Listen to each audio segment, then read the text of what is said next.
Test 1 2 1 2. You guys hear me? All right.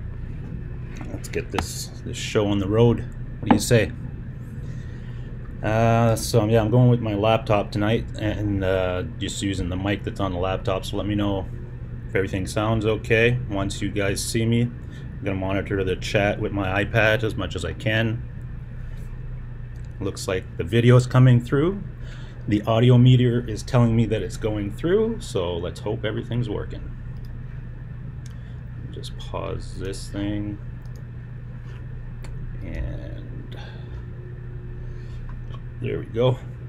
Let me go pop out the chat on this thing. Bear with me, folks. It's not my regular setup, so I gotta figure it all out here. Alright, good. I hear you. Awesome. That's great. Okay. Cool. Well, still in Vegas, leaving tomorrow. Everything's going pretty good. Been a crazy busy week. Finished all the classes and everything I needed to do today, so tomorrow morning I got to get to the airport and fly back to Toronto.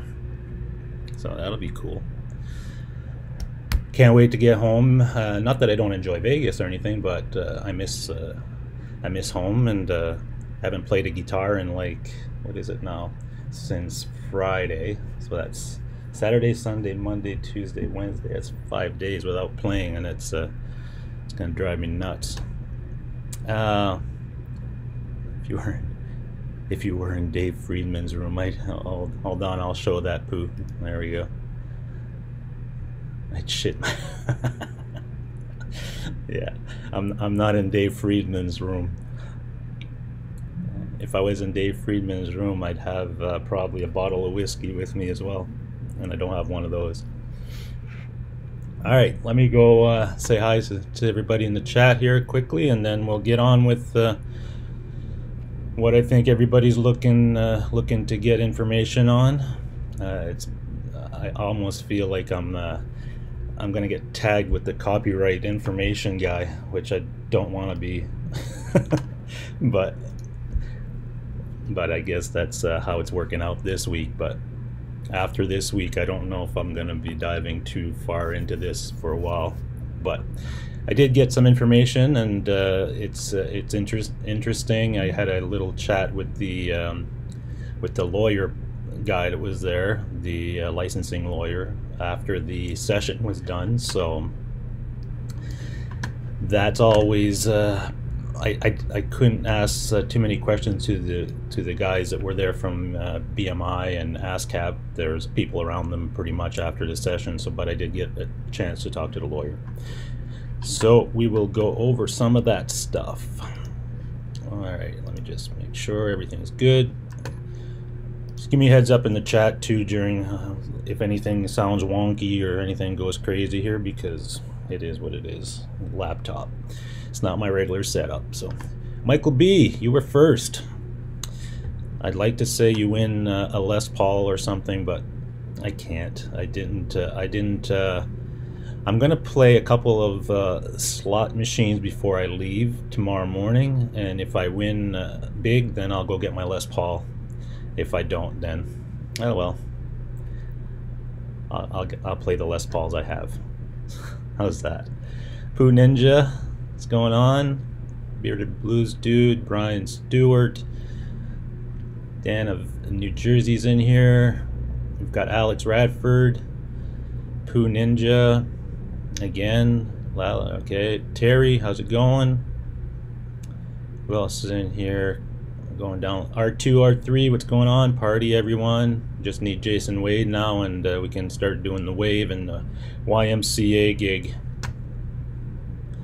Scott Connor, how are ya?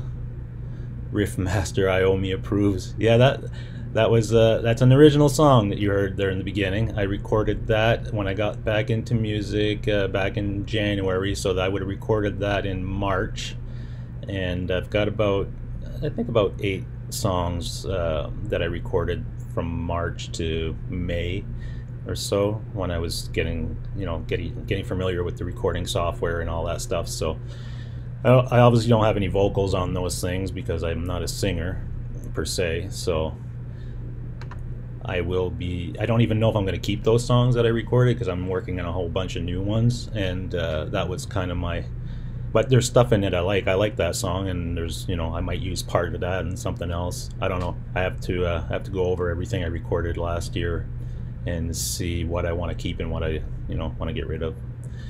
So yeah, I'm glad that the Riffmaster Aomi approves. Yeah, I'm gonna have to figure out lyrics for it, or collaborate with somebody to write lyrics and sing the song for me. So if you know anybody, put it in the chat. I don't have a title for that song. I just call it, what do I call this one? Hold on. I call this one Stoner. Just because I had nothing else to call it. I was just like, it's a file name, so I know which song it is in my folders. So I just called it Stoner. Not that I'm a stoner or anything, it just kind of rang that way. Gussie Wells, what's going on? It needs Cookie Monster vocals. I don't know about that. Not quite. Maybe Shauna Marie can sing over top of it. That would be a good combination. Her style with that heavy type of riff. It'd be interesting. You never know. You hear, okay. Marsman, how's it going? Todd, aka Janice, what's going on? Oh, chat moved up. Hold on, there we go. Randy Tritt, hey, that's a new subscriber. Thanks for subscribing, man. Glad you made it in. Let us know where you're from in the chat, because I don't remember seeing your name in other chats. So, okay, we went over that Dave Friedman stuff. Jamal, how's it going, buddy? Ready to hear the news? Yeah, I'm sure a bunch of people are. Let's see, Dale Palmer, Sonia, what's going on? Is it Lars Guitar? I think it's Lars Guitar. Can never say that name. All right, I think I'm caught up. Let's see, Dan Beck. Oh no, Dan Beck. But welcome in the chat. All right, so let's get right to it, I suppose, because that's what everybody's here for. And then I'll show you a little bit of some of the footage. It's not much. I just took a little footage of the show floor just to give you an idea of what NAB is all about as far as the exhibit hall and the stuff that's in there.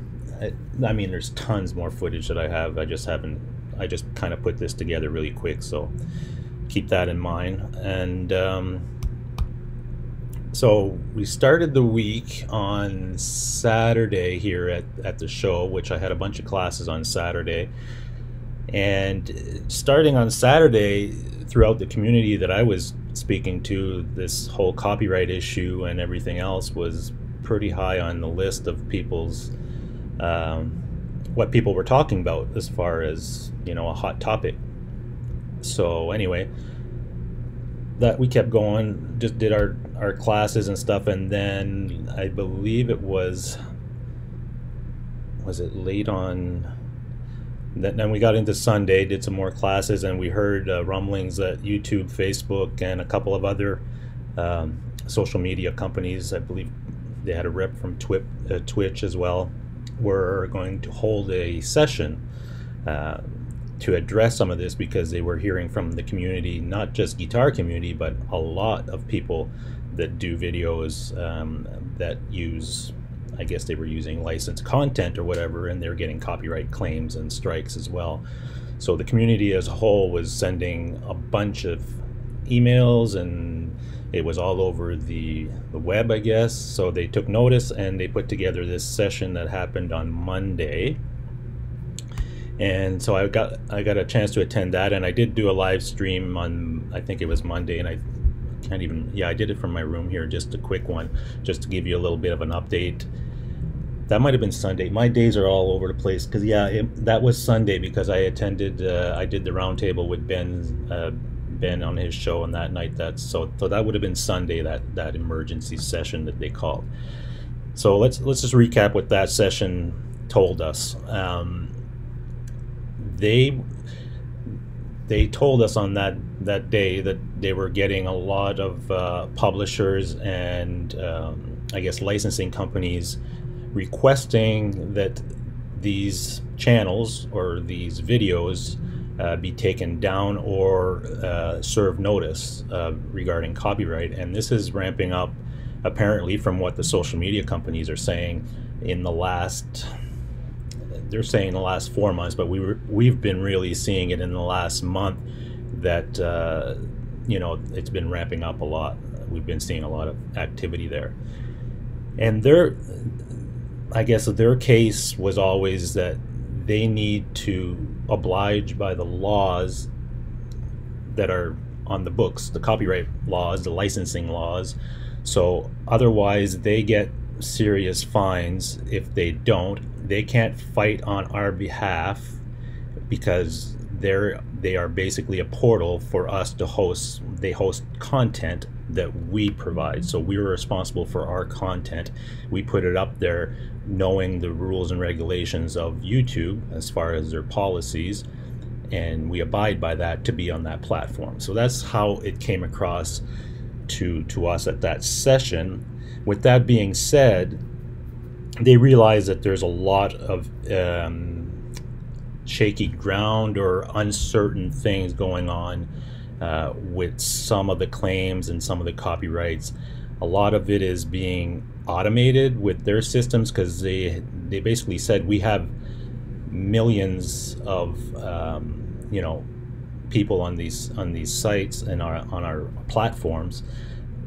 We can't go one by one and just do stuff to monitor it. So they've got a lot of automation built in, and they did at that point say that it's not always perfect. There's going to be issues, and since the licensing companies are starting to get really hard on pushing for, you know, finding people that are not abiding by copyright laws, they're basically having to put that system into play even more without, you know, tweaking it as much as they would like, I suppose. They didn't say it in that way, but, you know, the legal terms and everything they were talking about, the gist was basically we've got a system in place that is broken, that needs some adjustment as far as that goes. On the other hand, if you are using a licensed piece of music that doesn't fall under fair use, they're still saying that that's the right thing to do, is to put the claim through, and, you know, if you want to fight it, you can dispute that in court with the publisher, which would be ASCAP or BMI or whoever is the right holder for that license of that song or that piece of content. So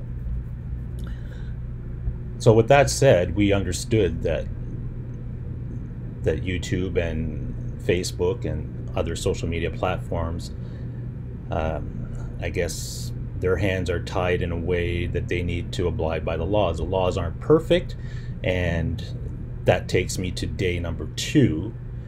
Well, day number 3 on my case, but day number 2 of this topic being such a hot topic here and sessions being talked about, that the session on Monday morning, I don't even know if it was Monday or yesterday, but the last one with the government involved. So this session had the government reps from the White House. I don't know who they were exactly. You know, it was all politics at that point. They were brought up to question about the laws themselves, the copyright laws, and where we stand with that stuff. And they basically know that there's changes coming because it's not like TV broadcast or radio broadcast. Internet broadcast is a little different, the way that things happen. And that takes me to what the session was today. But the government speak, I didn't get much out of that session, honestly, because when it comes to politicians and the way that it's a spin job for me. Like, they were asked some pretty tough questions and they kind of, you know, skirted them more than anything. I can tell you what I thought, you know, when they were answering these questions, and they weren't saying anything directly, but I can tell you what I thought that meant was that with the current administration in there, these copyright laws that are on the books are not going to be changed quickly, let's put it that way. There are some processes in place and some lobbying being done by certain groups to change it because they are out of date with today's systems, meaning the internet. They've been sitting on a lot of stuff here that could have been changed, probably 5 years ago. They should have started this process because they didn't see what was coming as far as YouTube and things like that being what they became. And that's just sort of short-sighted on their part, but it is what it is when it comes to government. So we know that something is happening with reform of the laws and maybe changing it to meet today's needs, to be more relevant with today's technologies, and to work with content creators that are using these technologies, such as the platforms like YouTube and Facebook and so on. But with that said, I didn't get a good indication from them that this was going to happen tomorrow. This is something that's going to spin in the wheels of government for maybe until the next election. I don't know. But it didn't seem to me, from what I heard from them, that it was going to be a fast process. And that was again confirmed today when I spoke to the lawyer for the licensing companies. He basically kind of told me that was probably right on my part when I said, it's not going to be a fast process, is it? But the attention is there. They realize that something is not right. So I had the interesting conversation I had today with the licensing companies and the licensing lawyer was it kind of opened my eyes a little bit to a certain amount of things. So let me start with this. The licensing laws are the same throughout. It doesn't matter if you're on YouTube, if you're on TV, if you're on radio. There's a certain fee that everybody, like let's say I'm a TV station, that I have to pay to ASCAP to have access to their library of songs. So when you're watching a football game or something and I don't know, whatever popular song they're playing in their intro or they're playing during the game or whatever, they're paying a fee per year to ASCAP to have a license to use their library, just as if you went to any little, like there's sites online called like Pond 5 or Audio Blocks and things like that where you can buy a yearly membership with them, and their library then becomes available to you to use for your videos and so forth. Well, it's the same thing with popular music.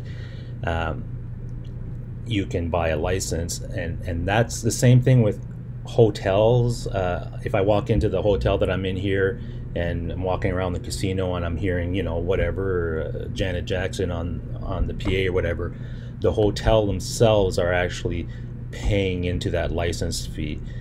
And the way the license fee is calculated is not a flat amount. It's basically they're saying if you're a business or a radio station that does so much revenue per year, a percentage of that revenue goes towards the licensing fee. So there are radio stations and TV stations and so forth that pay very little in licensing fee if they're not taking in a lot of revenue. I think it's less than, it's a 1 point something percent of their yearly revenue that they pay towards the licensing fee. So not everybody pays the same. It depends on how much revenue you bring in.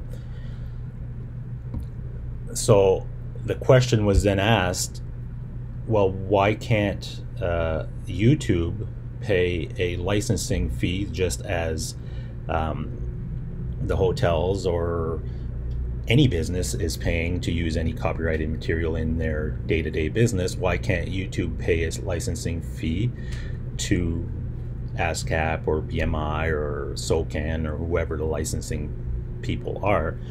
And that way the channels themselves could, if you're making revenue, if you're a channel, I don't know, that has 1 million subscribers and you make a certain amount of revenue, well, a percentage of that revenue needs to be taken from you to go into the pot where YouTube sends to the licensing companies then allow us to use copyrighted content for, you know, our videos and things, you know, teaching guitar and so forth. Well, they don't really have that system in place right now, and that's something that is being looked at. I don't know how fast that can happen or what's going to happen, but they're saying that because YouTube is basically a portal and not a TV station per se, where YouTube would be responsible for just sending a check to ASCAP and BMI every year to cover all, it doesn't work that way, because each individual channel is its own station basically. So me, Brian Cote, would have to say, I have to apply to ASCAP and say, I would like to license your catalog. That means any music that's under the ASCAP publishing, any artist that's in there I could use and not get, you know, a problem with.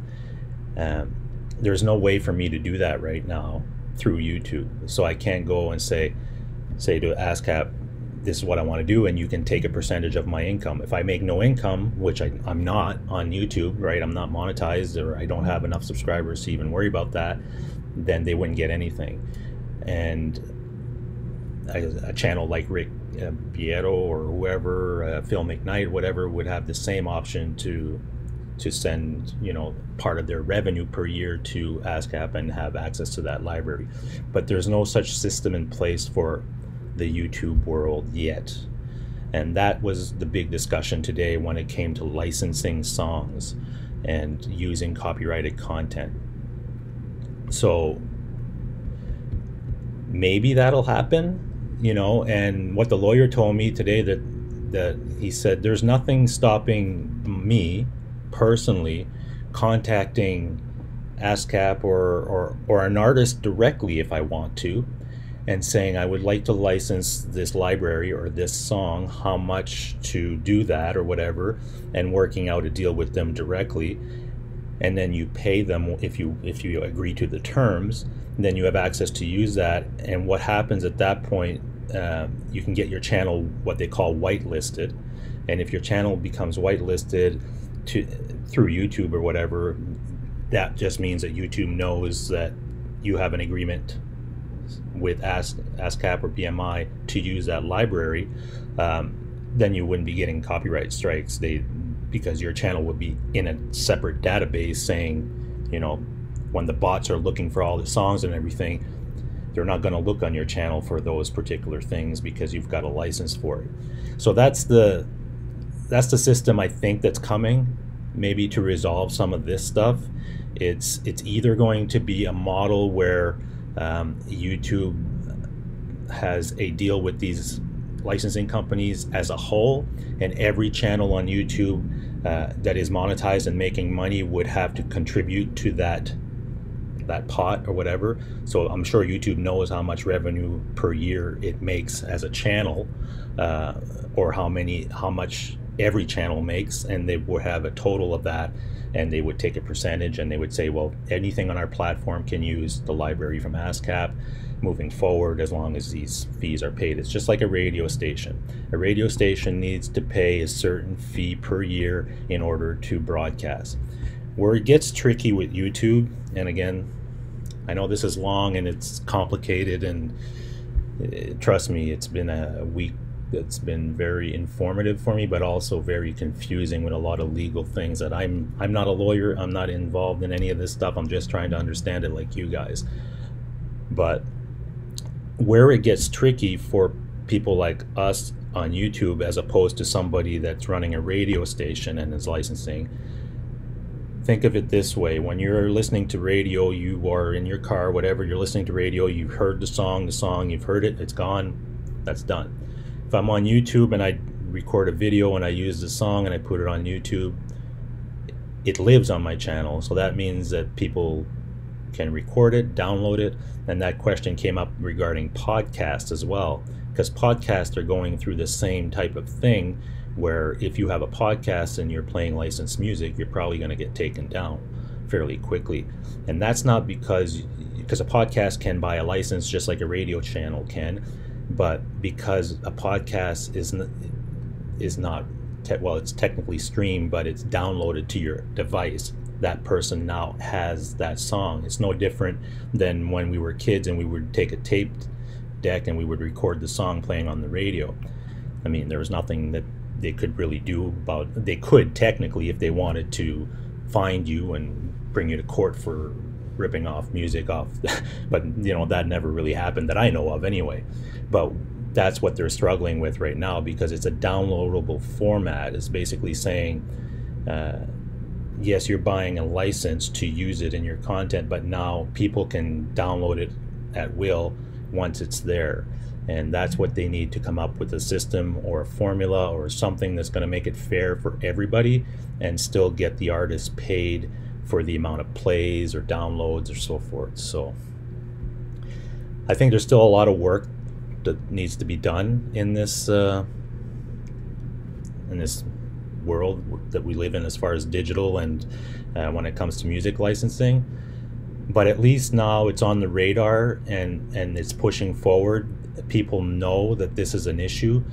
We're going to probably have a real adjustment period here in the next, well, probably the next year. We've already seen it start now with YouTube. And my advice is, if you want to continue doing what you're doing, whether if you're not monetized and you want to put the song up or record a cover and you get a copyright claim, well, you just get your copyright claim. If it's a copyright strike, it's a little different, because then you risk getting your channel taken down. And if that's important to you, you might want to consider and do a little bit of research before you go ahead and use a particular song. There is a couple of search tools online that you can go and say, I want to do a cover of AC/DC. Is this allowable? In what countries is it allowable? Is it a copyright claim? Is it a copyright strike? You'll get that information most likely, and then you can make your decision after that. So, but if you are a monetized channel running a business on this, making a living at it, you really have to take a close look of what you're doing moving forward. Because if you do make money on your videos and your videos include using copyrighted material and that you do not have a license for, then you're more than likely going to get that video, you know, demonetized, basically. I think that's probably the way it's going to go. Your option at that point, if you're a I'm just using Phil McKnight and Pete Thorne and everybody else that has these big channels. If they're running it as a business and they want to use copyrighted material for now, until YouTube and other social media platforms can get their act together with the publishing companies and come up with an agreement that'll be fair for everybody, and then we just move forward. Until that happens, if you still want to use copyrighted material to make your content, or it's part of your content, it's part of your business, then you might want to reach out to ASCAP or BMI or whoever owns that library of the songs that you're looking to use on a regular basis, and strike your own deal with them, and then get your channel whitelisted. And at that point, once your channel is whitelisted, then you're free to do whatever you want, as long as you're paying your yearly license fee. And they went into mega details about where they are with their licensing agreements. You know, these things come up I think they renew every 2 years with the companies that, like the organizations that make the fees, like what they are. They decide on what those fees are and the rules. These things come up every 2 years and they get renegotiated. So it always changes as far as how much you have to pay to use a song and so forth. So keep that in mind. For us that maybe don't have a lot of subscribers and we just want to play music and we want to not worry about it, then, you know, go for it. But as long as you're not getting a copyright strike for it, I don't think, because you're not concerned with making money on your video, I can't really see that that's a huge issue. But your video might be taken down. It might not be legal in some countries and legal in some countries. So I guess it's just going to be a real trial and error for people who want to continue doing that. Or you're more than welcome to contact these licensing companies, which the lawyer told me that you can do that as an individual. You can send an email to go to their website, and they have contact information, and you can contact them and they will contact you back. And sometimes it's not going to be the next day or whatever. It might be a slow process, but if you want to go through that process just to be safe, you can do that. You're within your legal rights to ask for licensing to use a particular piece of music if you need it in your content. So let me go back to the chat real quick, because I've been rambling on here for quite a bit, and see if there's anything here that I need to pay attention to. Brian Cote, yeah, copyright lawyer at large. I do not want to be known as a copyright guy, or I'm just relaying the information that was given to me. That's it. And so I can tell you what I plan to do moving forward with my channel. I plan to basically do more of my own stuff. I am already doing that anyway, so I might as well maybe do that more often moving forward, and concentrate on that. I still want to do covers. I really enjoy that part of it, and I think I might still do that and just search the song before and make sure that if you're going to do it, you're going to be sharing monetization. It's going to be a claim, not a strike or whatever. I'm fine with that. I'm not in this to make money. I'm just in it to have fun. So personally, that's how I'm going to approach it. I'm going to approach it as a tool to promote my own music, and and we'll see what happens as they work out these laws and these glitches in the system, because there's still going to be glitches. I mean, somebody humming a verse of Smoke on the Water should not be flagged, and they know that, and they're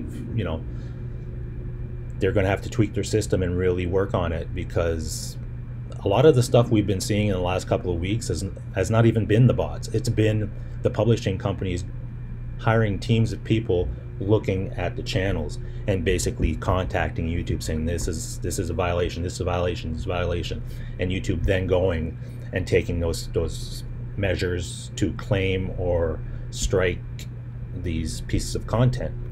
And at that point, your only option is to dispute it if you want to, and go from there. So we'll see what happens. Let me just double check. So bear with me here. Okay. I'm gonna go through really quick.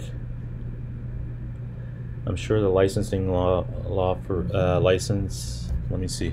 I'm just gonna take my iPad here for a second so I can read your comments. I'm sure the licensing lawyer offered to get your song copyrighted. Yeah, I didn't talk to him about my own stuff really. I just wanted to get the information on what people can do. Jason Wade must be asleep. Yeah, where is he? Okay, Randy Tritt says he's from Virginia. Awesome. Sean Marie sings is way better than Chick KC. Okay.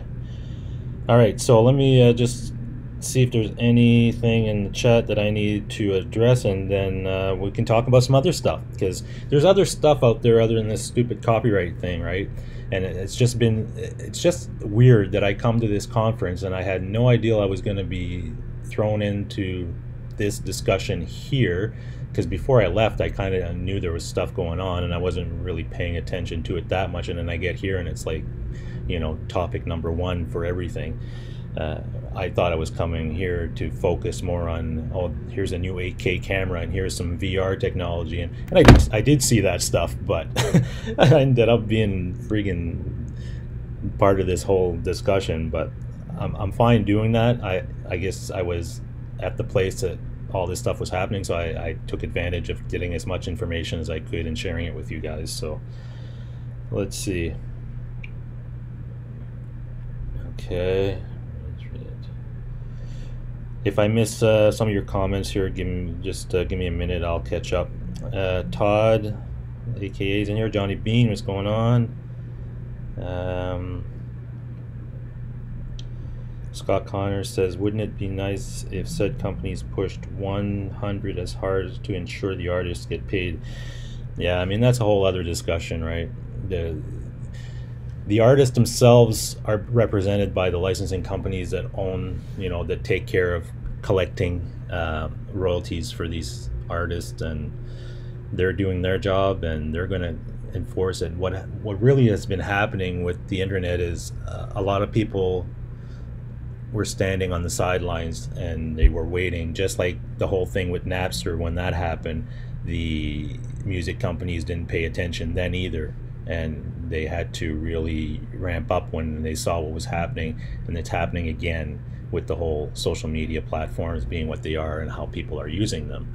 So it was bound to happen at some point that we'd have this kind of little disturbance in the force, let's put it that way, and then it will work itself out. But there'll have to be probably some rules adjusted and some laws adjusted, and how fast that can happen, I don't know.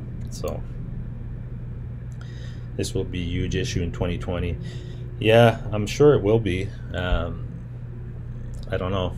We'll have to wait and see. But what we were told by the politicians anyway, that the session that I was at yesterday or the day before, I can't remember now, where the politicians were there talking about the laws and copyright issues, and what was brought up to Congress is that it's a slow-moving process, and they don't see this Congress focused on that issue as much as other things. And we all know what the political landscape looks like right now with Donald Trump and everything else. So there's a lot of things on the table other than these copyright things, and I mean, they're aware, and there's things that are going to have to happen. If this doesn't become something that they focus on, I think you're going to have to bring that up with your legal representative when it comes time for elections, I guess, and make it a point.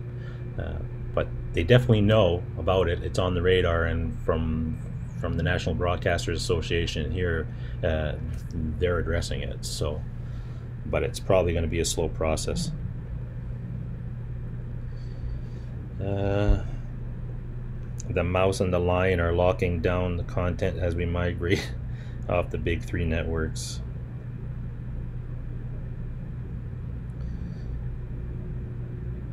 Okay.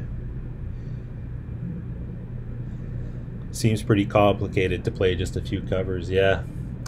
And that's the thing, even with the bars, what the lawyer was telling me today about, because I asked him about the cover ban issue, where if you're in a bar and you're playing covers, what I was told is that the bars themselves pay a licensing fee per year in order to have the music that these licensing companies hold rights to played in their establishments, just like the hotels and all these other businesses that use music.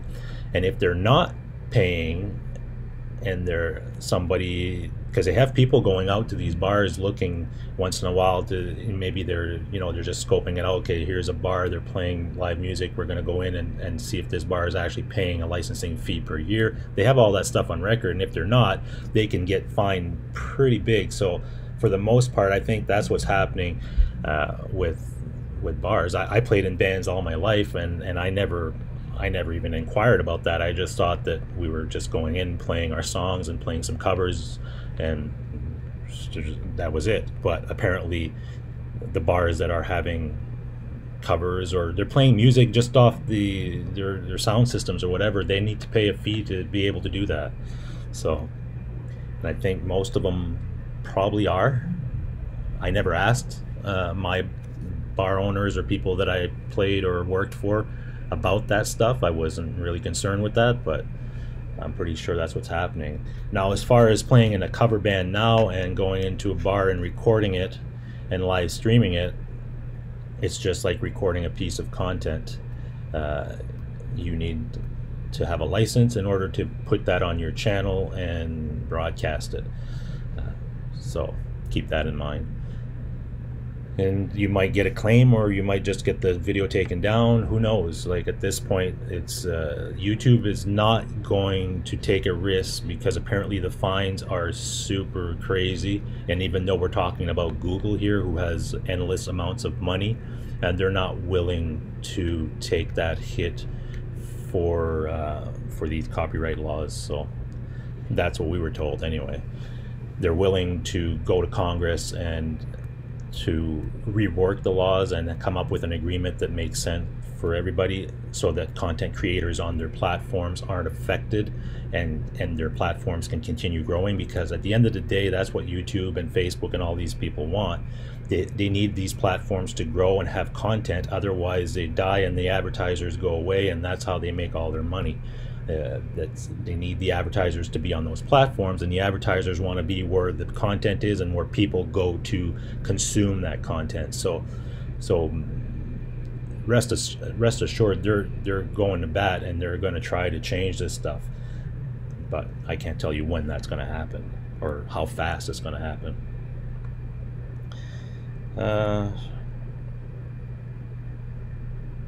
It's a huge issue, and it'll impact the president. I don't know. We'll have to wait and see what it will do with the president or the next election. And Canada's the same thing. We have a licensing company called SOCAN, and I'm part of that.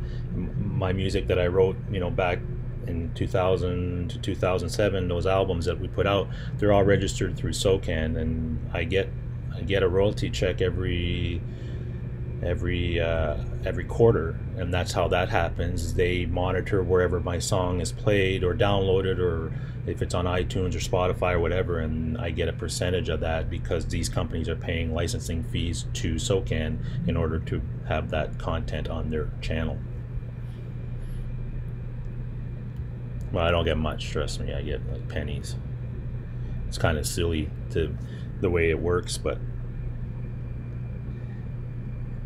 Janice, you have been very informative to us all. Well, good. I'm glad I can just share the information, and hopefully it brings some value to you guys, right? I'm not sure I have all the answers for you. I can just go by what I'm being told here by the people who actually work in this industry and that are dealing with this issue at that level.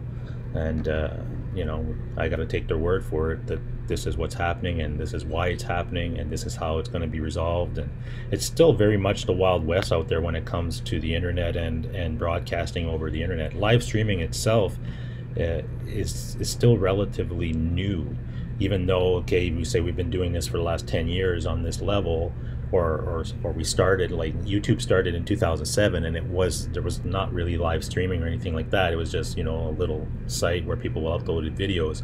It's now become bigger than a lot of the networks out there, so a lot of adjustment needs to be done, and people have just been sitting instead of seeing this happen, like the governments, like they usually do. They just ignore it or don't pay attention, and then it catches up, and we get these types of situations like we're seeing now. Let me just look at the chat real quick, because I do want to get to some other stuff. It's not all about this copyright stuff. Ed Dana says, I'm going with Plan B. I'll be Walmart robot. Walmart robot. Pooh Ninja says, mobile commercial DJs have to pay license. Yeah, DJs have to do it as well. And if they're not, they can definitely be fined. And I'm not, I wouldn't want to go to court with these companies. It's a losing. Caesar Al Guitar did a video explaining how he partnered with YouTube Network Full Screen Media and has done Eagles and Beatles covers, but he isn't trying to profit from the videos. Yeah, and like I said, there's a way to get your channel whitelisted, which basically puts it in a database that YouTube knows of, so that its bots are not looking for certain things like copyrighted songs that you might have a license to, because some channels can go and get licenses on their own, not YouTube doing it for them. So maybe there's channels doing that, I'm not sure. and I don't know what the cost of that is. You'd have, it depends on, even the guy said today that you don't even have to license the whole library. If you only want to play 100 songs out of that millions and millions of song library, you can negotiate that rate and just use that much content, whatever you need. But I still think it's quite a process to even go through that step, and I don't know that unless you're a huge YouTuber that these companies will respond quickly. Like if I've only got a few hundred subs, if I contact ASCAP tomorrow and say I want to access your library, how much is it going to cost me? I don't know how fast that whole process would be and how quickly they would get back to me, so I don't know.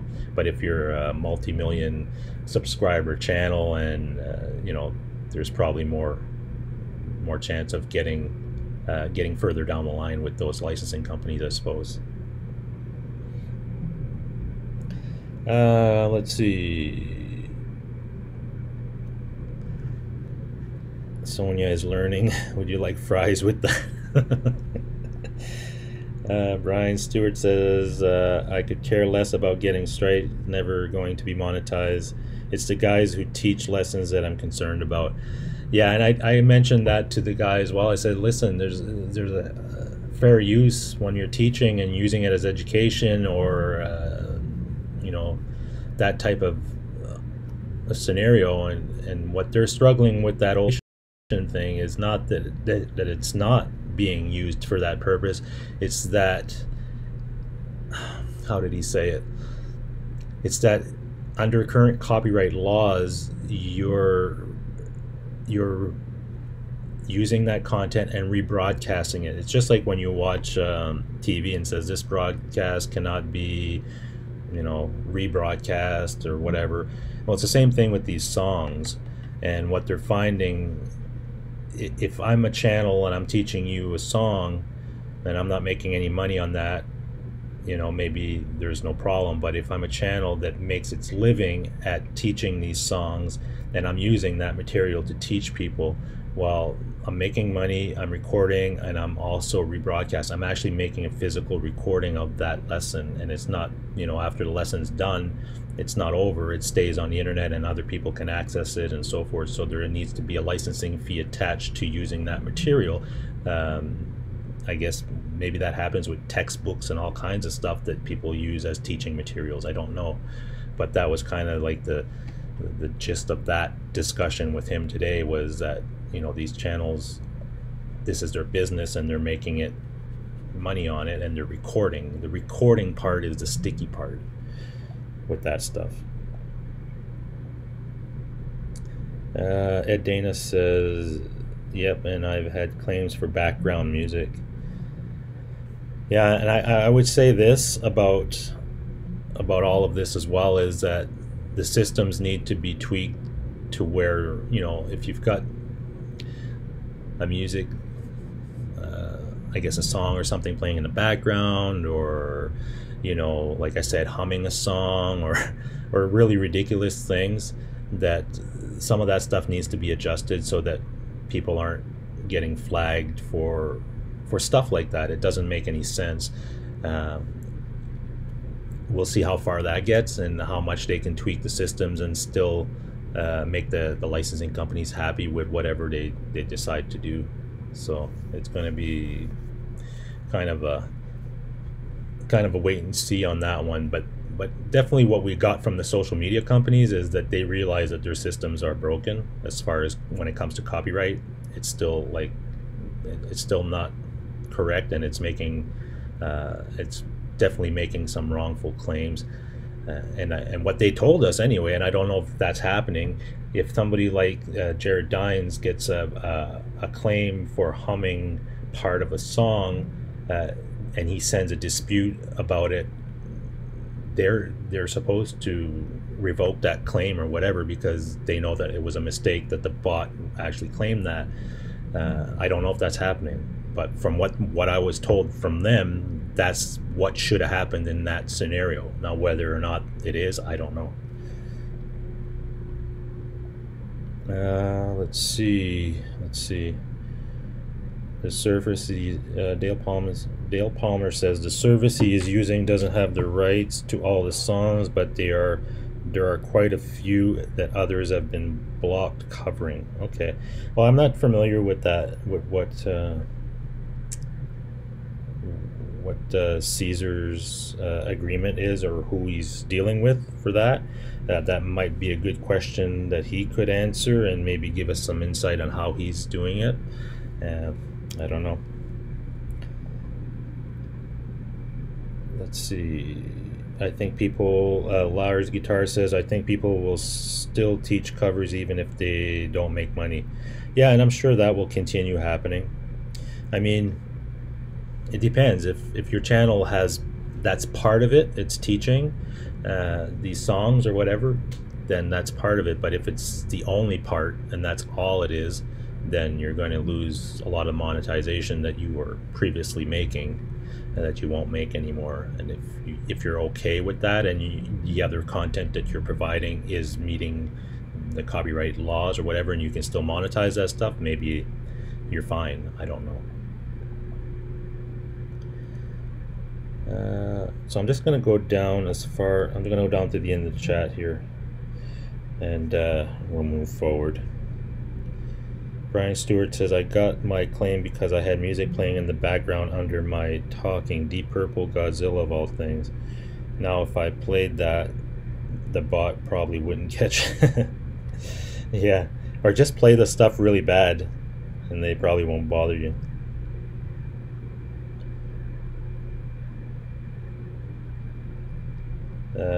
Gussie says he appreciates getting the information. Good. Call congressperson and tell them to fix it. Yeah, you can if you're really concerned about all this stuff and you want to put it on the radar for Congress, is definitely, there's going to be some petitions going around too, because there already is stuff happening around copyright and internet net neutrality and all kinds of stuff that kind of encompass a lot of this that are going. And I encourage you to sign that and do a search online to see which organizations are backing these initiatives, and get on board if you want to be part of it, right? Because that'll maybe speed things up in Congress to start to bring everybody to the table and come up with a solution that's going to be a lot more doable at the end of the day, and not so ridiculous.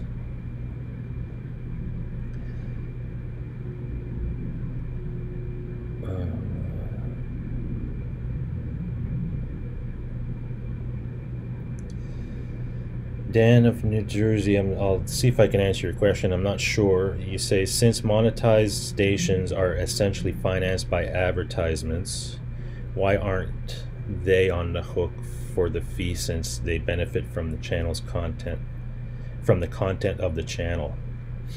Well, I think the channel is basically the one that is broadcasting the music and the content that's licensed, so they need to pay their fee.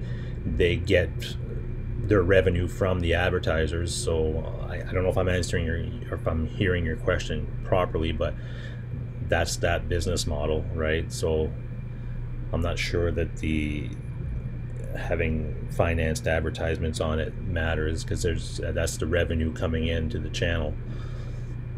I think maybe I'm not getting your question clear. I don't know if you're talking about radio stations or you're talking about YouTube as a station. All right. I'm just going to go down to the bottom here because I'm sure I missed some stuff, but I've got a lot of stuff in the chat and I can't get to everything.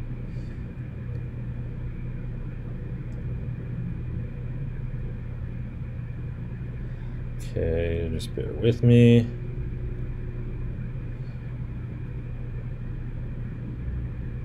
When CD Baby gave you a claim, Brian, is it a wash? Did you even break even?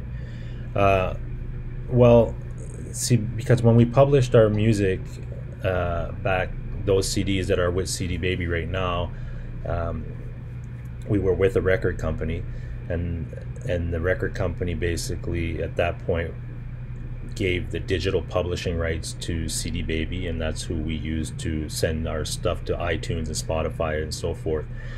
They definitely get a cut. It's not half and half or anything of that nature, but it's like, I guess what you're asking is, was it a wash? Well, if we're getting money, if I'm broadcasting my own song, it's coming up as, you know, if there's an ad on it and that pays my channel, then I'll get the money because it's directly going to me, but it's going through CD Baby. CD Baby definitely has to make the claim because that's why they own, well, they have the library. I guess technically I could remove it from CD Baby if I'd have to check on that, but back then it was all done with the record company.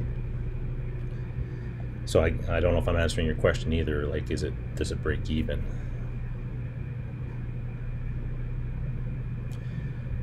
Guitar Hack's in here. Okay, hi Guitar Hack. Let's see.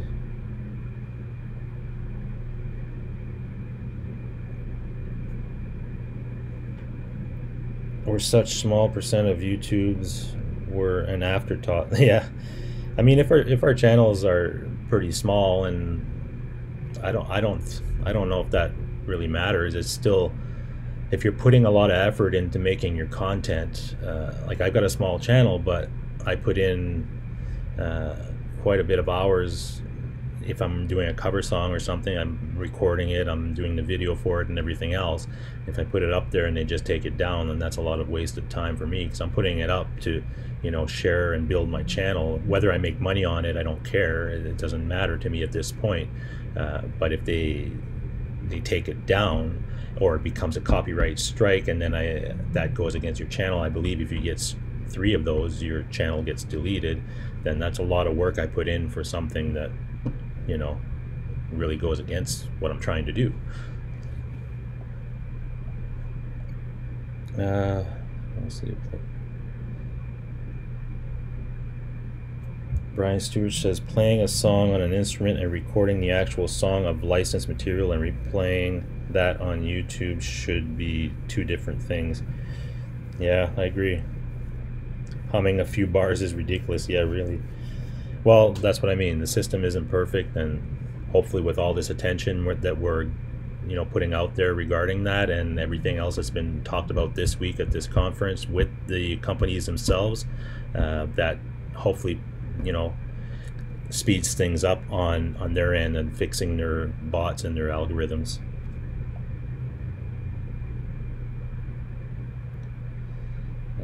I think I'm just going to go down to the bottom of this chat. There we go.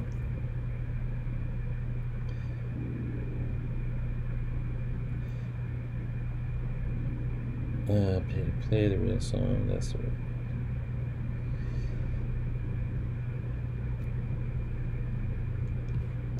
Let's see.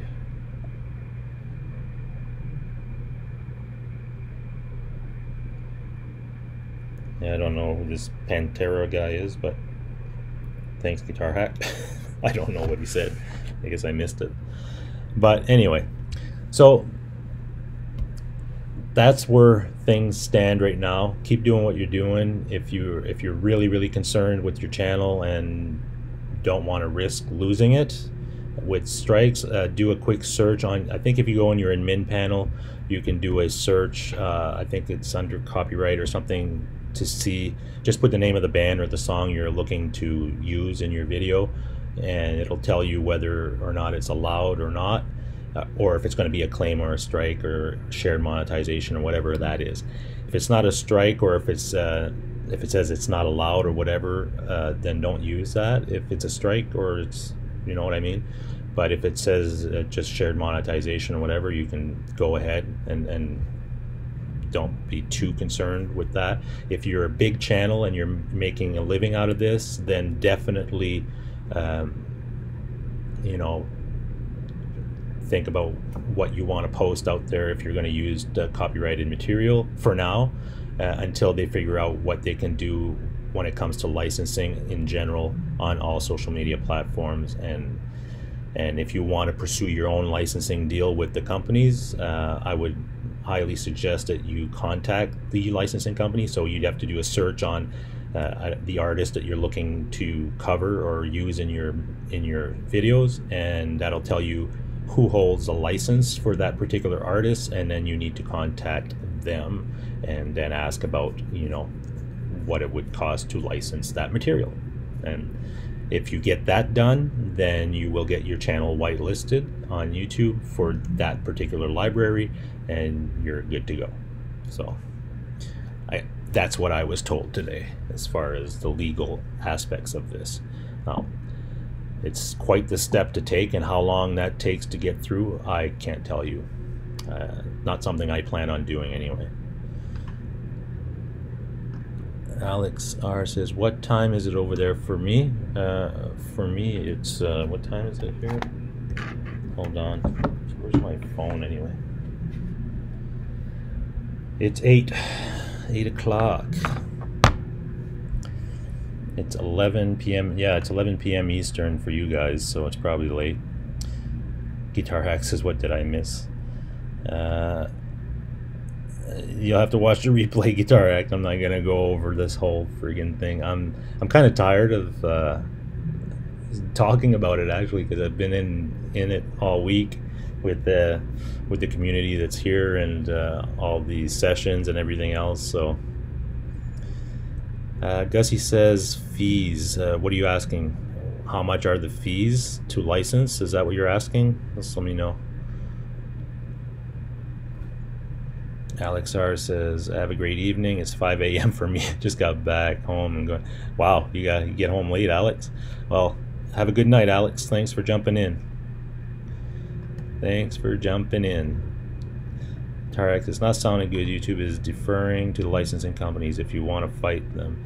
Well, I wouldn't say that. I would say that they are definitely now understanding that there's an issue and they need to change some stuff. So at least I would say that that's a positive, and they know that their bots are broken, so that's a positive. They at least admit that, and that will hopefully get fixed and worked out soon. So all the nonsense, the stupid stuff that's been happening over the last couple of weeks where people are getting flagged for stuff they shouldn't, that should start to die down a bit. But as far as the actual copyright issue and the laws that are currently on the books for traditional TV, radio, they are applying those same laws to internet, even though internet is a little different and some of the things don't necessarily go hand in hand as far as that goes. So but it will be worked out. I think there will come some sort of an agreement to match the laws with the current technology, because they don't match right now. They're using laws that were meant for old broadcast technology and old license, I guess, ways of doing it in traditional broadcasts. And YouTube and Facebook and social media and all these things are very different in the way that we're doing stuff, and we've become independent content creators. It's not like a TV station like CBS or something. I'm CBS, and Guitar Hack can be NBC, and you're running your own networks basically. So it's a whole different ball game, and they need to adjust the laws to meet the current needs of what we're dealing with today, and not the old way of doing things. So the only thing that I'm concerned with is anytime you get that involved and you get that process or governmental process going, it's not a quick process. So I would, again, if you see petitions or things out there and that you can sign or you know, be part of, definitely do that. The more people that jump on board, maybe the quicker the process will get. So that's all I can say for that.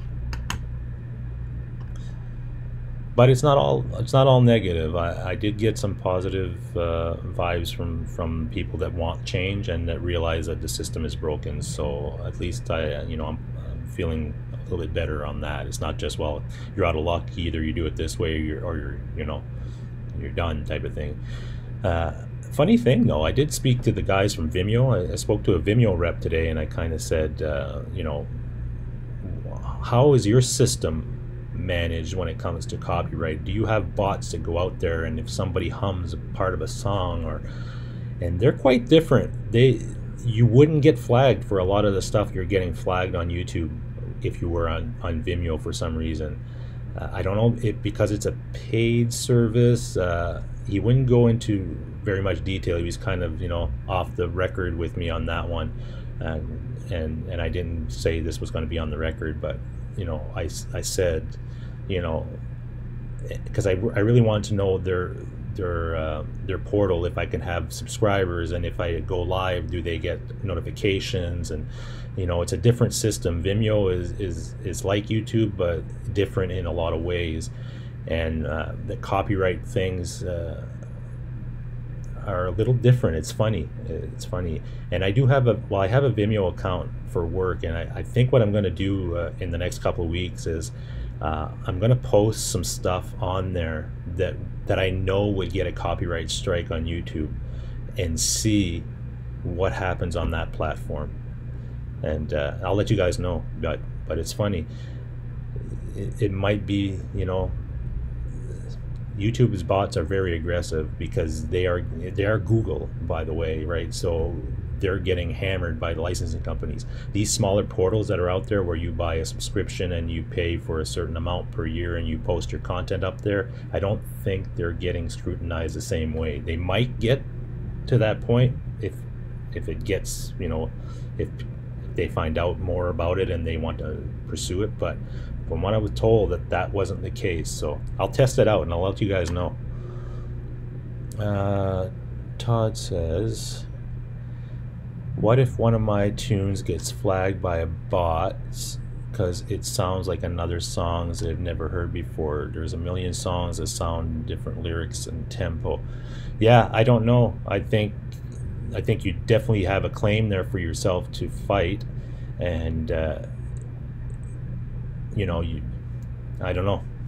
You'd have to basically dispute the claim and say, this is my song, and whoever's trying to claim it, they would get a message saying that you're disputing it, and at that point, if it's your song and it might sound similar or whatever, then you're fine.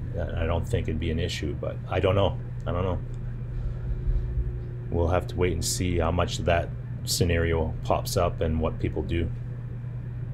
Terry says, safe travels back home. Hope you win and get your Les Paul. Yeah, I know. That'd be fun, eh? Go just before getting in the plane. I play the slot machine and win a bunch of money. Ed Dana says, thanks. Hey, you're welcome.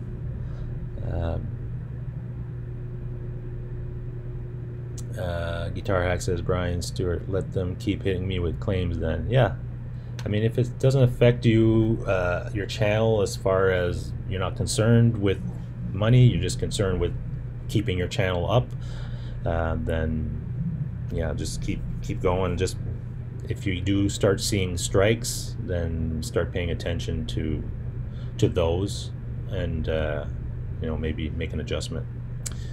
Oh, Sonia says, yes, Brian, any idea about what the fees might be? The fees are different all around. What I was told today, it depends on the organization. So if a radio station pays a fee to SOCAN or ASCAP or whatever, they're paying a percentage of their yearly revenue, and their yearly revenue needs to be, like, I guess it's through taxes or whatever. Everybody knows what it is in the agreement, and they pay a percentage of that.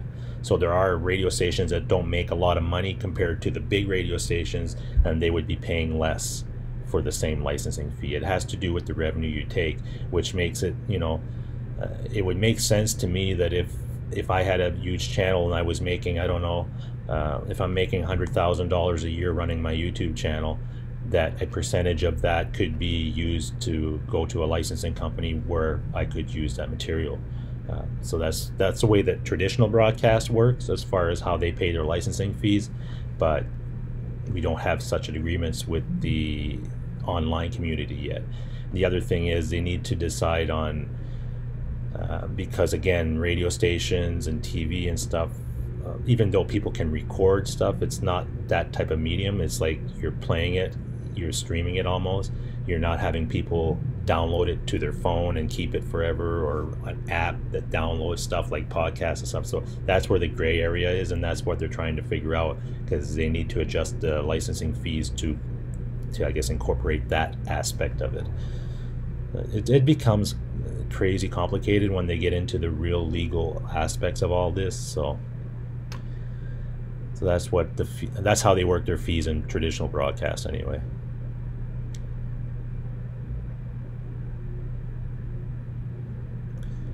A good music historian could reference back regarding most, if not all, musical composition and progression. Even the Beatles were accused of stealing material. Yeah. I mean, it happens all the time. So, you want a wrench, Terry? Yeah, sure. Let me see. There you go.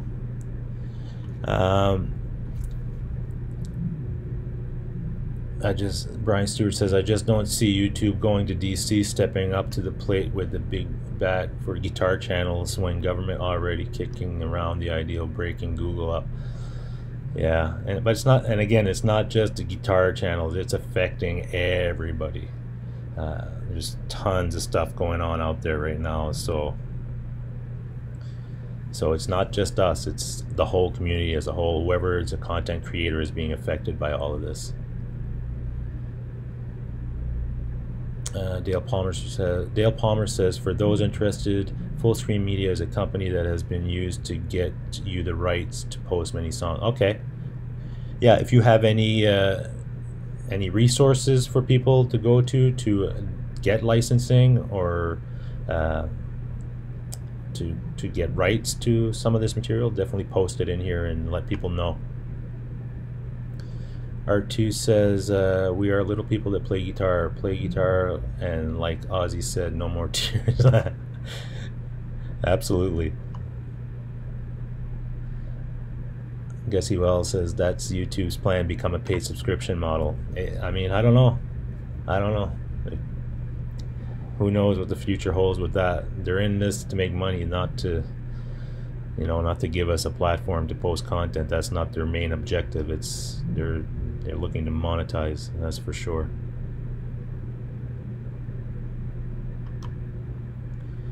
GTV message. Oh, I didn't see the message. I must have missed something. Michael B says Vimeo is expensive. Well, if you buy the enterprise, I think it's $1,200 a year for that.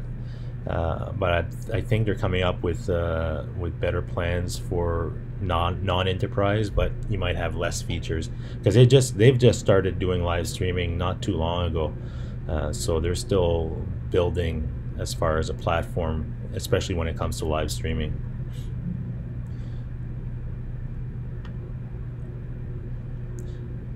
Sonia says we really need to keep the stringent laws of EU away from the USA. The new Articles 11. Yeah, that's the other thing. EU is going to have a whole different thing with what they're doing with privacy laws, and copyright laws are changing over there. So yeah, I hope it doesn't come over here, because then it makes it even harder. Apparently, I don't know all the details about the EU laws or what's going on, like what their details are on that, but I know it is quite stringent.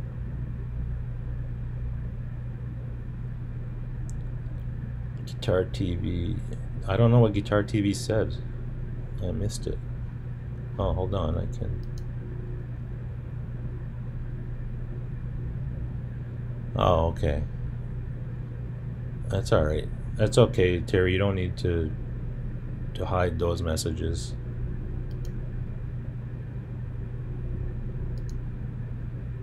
Let me put oh, anyway, I can't change it. Yeah, just there we go.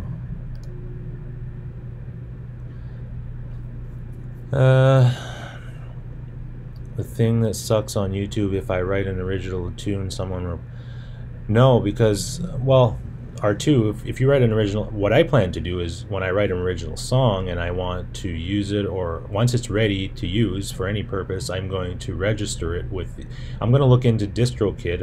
I mean, I could still do CD Baby if I wanted to, But if you go to DistroKid and you put it in there, and then I'm going to register it through SOCAN, which is our, here it'd be ASCAP or whatever, and I'm just going to register my songs with those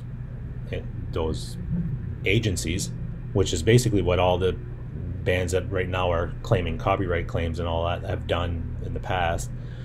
I'm just going to approach it the same way. So if I write a song and I put it out there on YouTube and somebody decides to rip it off and use it, well, it's going to be caught just as any other song would be caught if you register it through well, in my case it's SOCAN, and I plan on using DistroKid. So I hope that's how it works, and then at that point you'd get the same notice that you'd get a notice saying somebody's using your song. Are you okay with that or not, I suppose. GTV says upload your songs to Bandcamp, it will then have a date of copyright. Yeah, you definitely, your songs are your songs, and you can register them just like any other big band or anybody else does, either with your local licensing organization such as ASCAP, and use, I would say, look at DistroKid. You pay a certain fee per year. I think it's like, I don't even know what it is, but it's probably under $100, and you can upload all year your songs, and they get registered and everything. I don't know Bandcamp, but maybe that's something.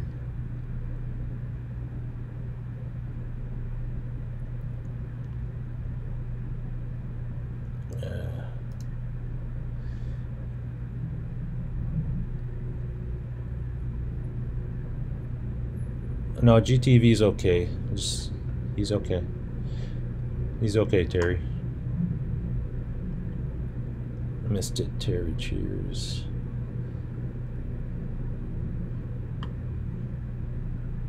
Randy Tritt says, I figured I done got a claim or a strike for all the covers I've got.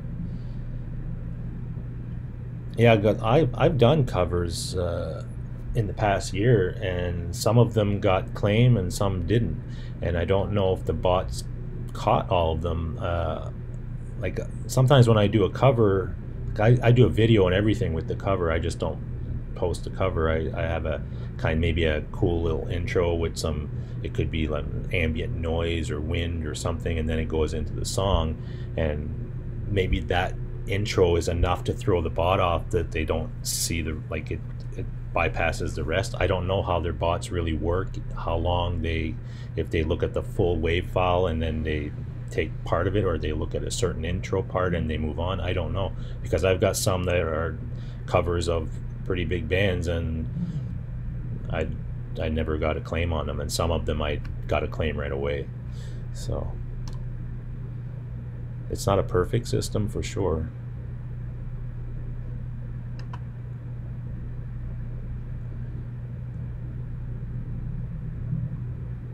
Okay. Brian Stewart says, bottom line is money, not what you can make on YouTube, what YouTube can make off your content. Yeah, but YouTube needs the content, so that's their business model too. So they have a vested interest in hoping or helping people, that's for sure.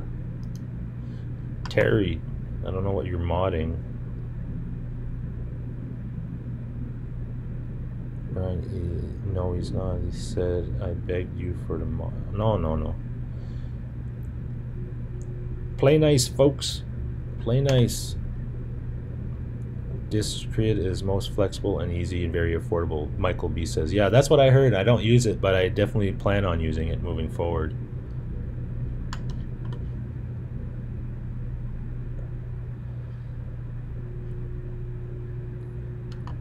Okay.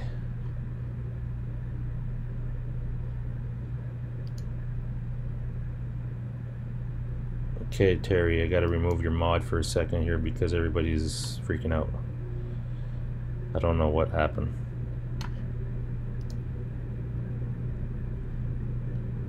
Yeah, it's all good. Everybody play nice. Or I'm gonna have to get Guitar Hack on you. I uploaded from my webcam and it gives me a timestamp, so that could be a copyright indication. Maybe. There's multiple ways of getting your originals, you know, having a copyright, and it's just that if you're wrongly claimed, the process of going back and forth with the claimant becomes a hassle. So I don't know. I'm going to look into DistroKid more, and I definitely have a SoCan account for my other songs, and I'm just going to keep using that account. Every time I do an original song, I'm going to upload it and register it through them first, and then go through DistroKid and basically move from there. And hopefully that fixes it.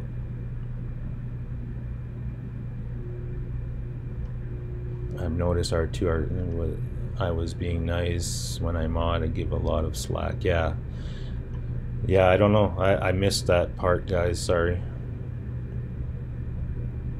Everybody play nice. I got a claim on my own song. No issues. Worked great. Yeah. It's all good. Life's too short. Terry, sir. Jimmy. Janice says most of my songs are copyrighted. Okay.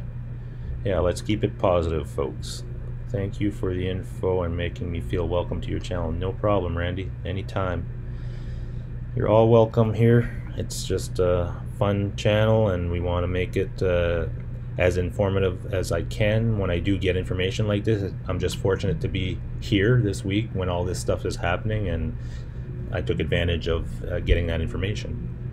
On a funnier note, or a more different note, I should say, it's apparently Siblings Day or Week or something. So I posted a picture on Facebook. I don't know if some of you guys saw it. I can show you it, but as you can see, I have pretty much no hair, right? Well, I did at one point. I had quite long hair, and I posted that picture on Facebook. It's me and my sister, and it got quite a bit of comments and reaction. So here, let's break the whole copyright and the legal and the boring stuff, and let's get rid of that and keep everything cool in here. Terry, are you good? I asked mod to insult, to hack, not to have said individual.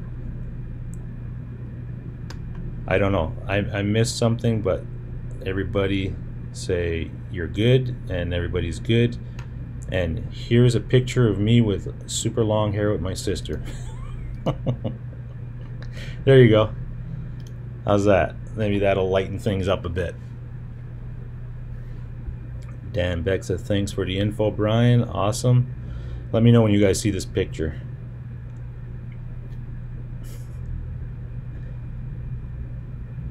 I had Bon Jovi hair, I think. I had longer hair than that for a long time too. I remember when I played in the early 90s, I was playing in a Metallica tribute. My hair was even longer than that. I'm gonna wait and see reaction here. I know there's a delay here. That's great. There you go, Scotty. That's good hair. There you go. Now we got things back on track here.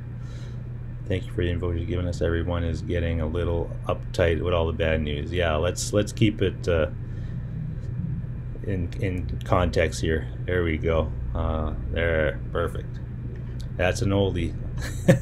That would have been, that picture, I would say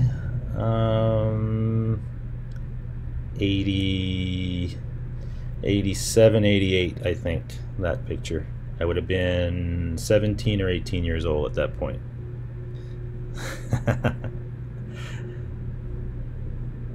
Yeah, the shirt is bad though. I think I was at, look at the wallpaper. Forget the shirt. That's quite the wallpaper. I don't know. I think that we were wearing the, like, even my sister is wearing something she usually did. Like, she usually wore like a rock shirt or something, and so did I. I think we were at some dinner or something like that at my grandmother's house or something. I can't remember. I don't see enough of the picture there, but that wallpaper is something else. You look a little like Mick Manza. Really? Yeah. You know, people usually, when I first moved to Toronto, the funny story, right? I kind of had hair like this, maybe a little longer. I went to a friend's, he was having a bachelor party at this strip bar. And then my friend said I looked like the drummer from Slaughter. Can't remember that guy's name. So they started telling all the strippers and the waitresses and stuff in that bachelor party that I was the drummer for Slaughter. And they start, you know, I think most of them believed it because they were all coming over and saying hi and they loved the band and everything, and I'm just going along with it. And everybody was laughing, but yeah, they did. For some reason they said I looked like them. I can't even remember the drummer from Slaughter at this point, but fugly wallpaper, yeah. I don't know where that was taken, but dude, you're a stud muffin, yeah, right. Was looking at the wallpaper, Sonia says. Scott Connor says, between that missing Aaron Eric's missing mustache, there has to be some missing matter in you. Yeah, definitely. Lars says, I was going to say nice wallpaper. Janet says, my guy has the same shirt. Yeah, I like the shirt. It's alright. I don't wear shirts like that very often, but hey, it worked. Jimmy T says, has a 1,000 sub mobile streamer stream. No, someone saw mobile streaming in the last 8 hours. Well, I've been using the Streamlabs app. I haven't tried streaming on my phone using the YouTube app in the last couple of days, so unless they made a change, when I got here to Vegas on Friday, I was not able to, and I was told about that restriction, so I started using the Streamlabs apps. So I don't know if they've changed that or not. I didn't even ask about that when I spoke to any of the reps here today. I should have. I wasn't thinking of that part of it at all. I was just thinking of the copyright stuff. So Blaz was the drummer, but I said the drummer for, yeah, no, I know who you were talking about, Todd, the drummer for Megadeth, but a lot of people thought that Blaz, I look more like Blaz. So anyway, let's go back to my bald head. There you go. Big difference, right? Hair metal. James Severin, how's it going? Jimmy T. Streamlabs is OBS for mobile. Yeah, so that's what I've been using to stream using my phone when I was on the convention floor or whatever. And it works good. I don't mind it. The YouTube app will not let you. It gives you a prompt saying you don't. Yeah, that's what I thought. So just use Streamlabs. It works fine for me. I don't have any issues using it. I actually like it. So I'm just going to keep doing that for now. And if I get to 1,000 subs and I want to start using the YouTube app for streaming, I'll do that. Not a big deal. Not a big deal. It was nice to have a quick workaround on that one. It would have sucked if there was no workaround, because I know a lot of us like to use our phones to stream sometimes in different locations. At home, I always use my computer, my good cameras and lighting and everything. But when I'm on the road and doing stuff, it's nice to be able to go live when you need to. So maybe I can. Let me play this little video. It's only like a 1 minute, just over 1 minute, but it's kind of a quick run through the exhibit hall a little bit.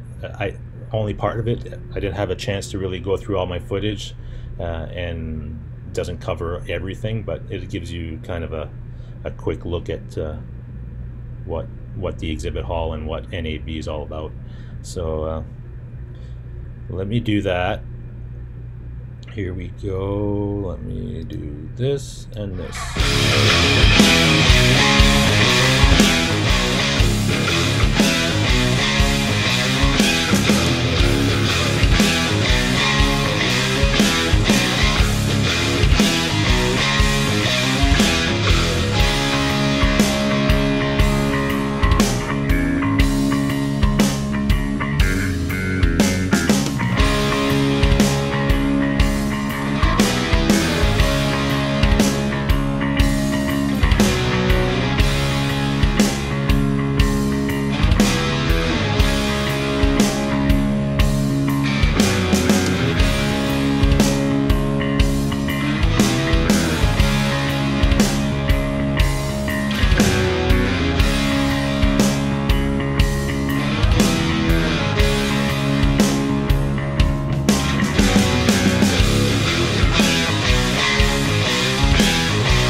So, little video for you, just give you a sample.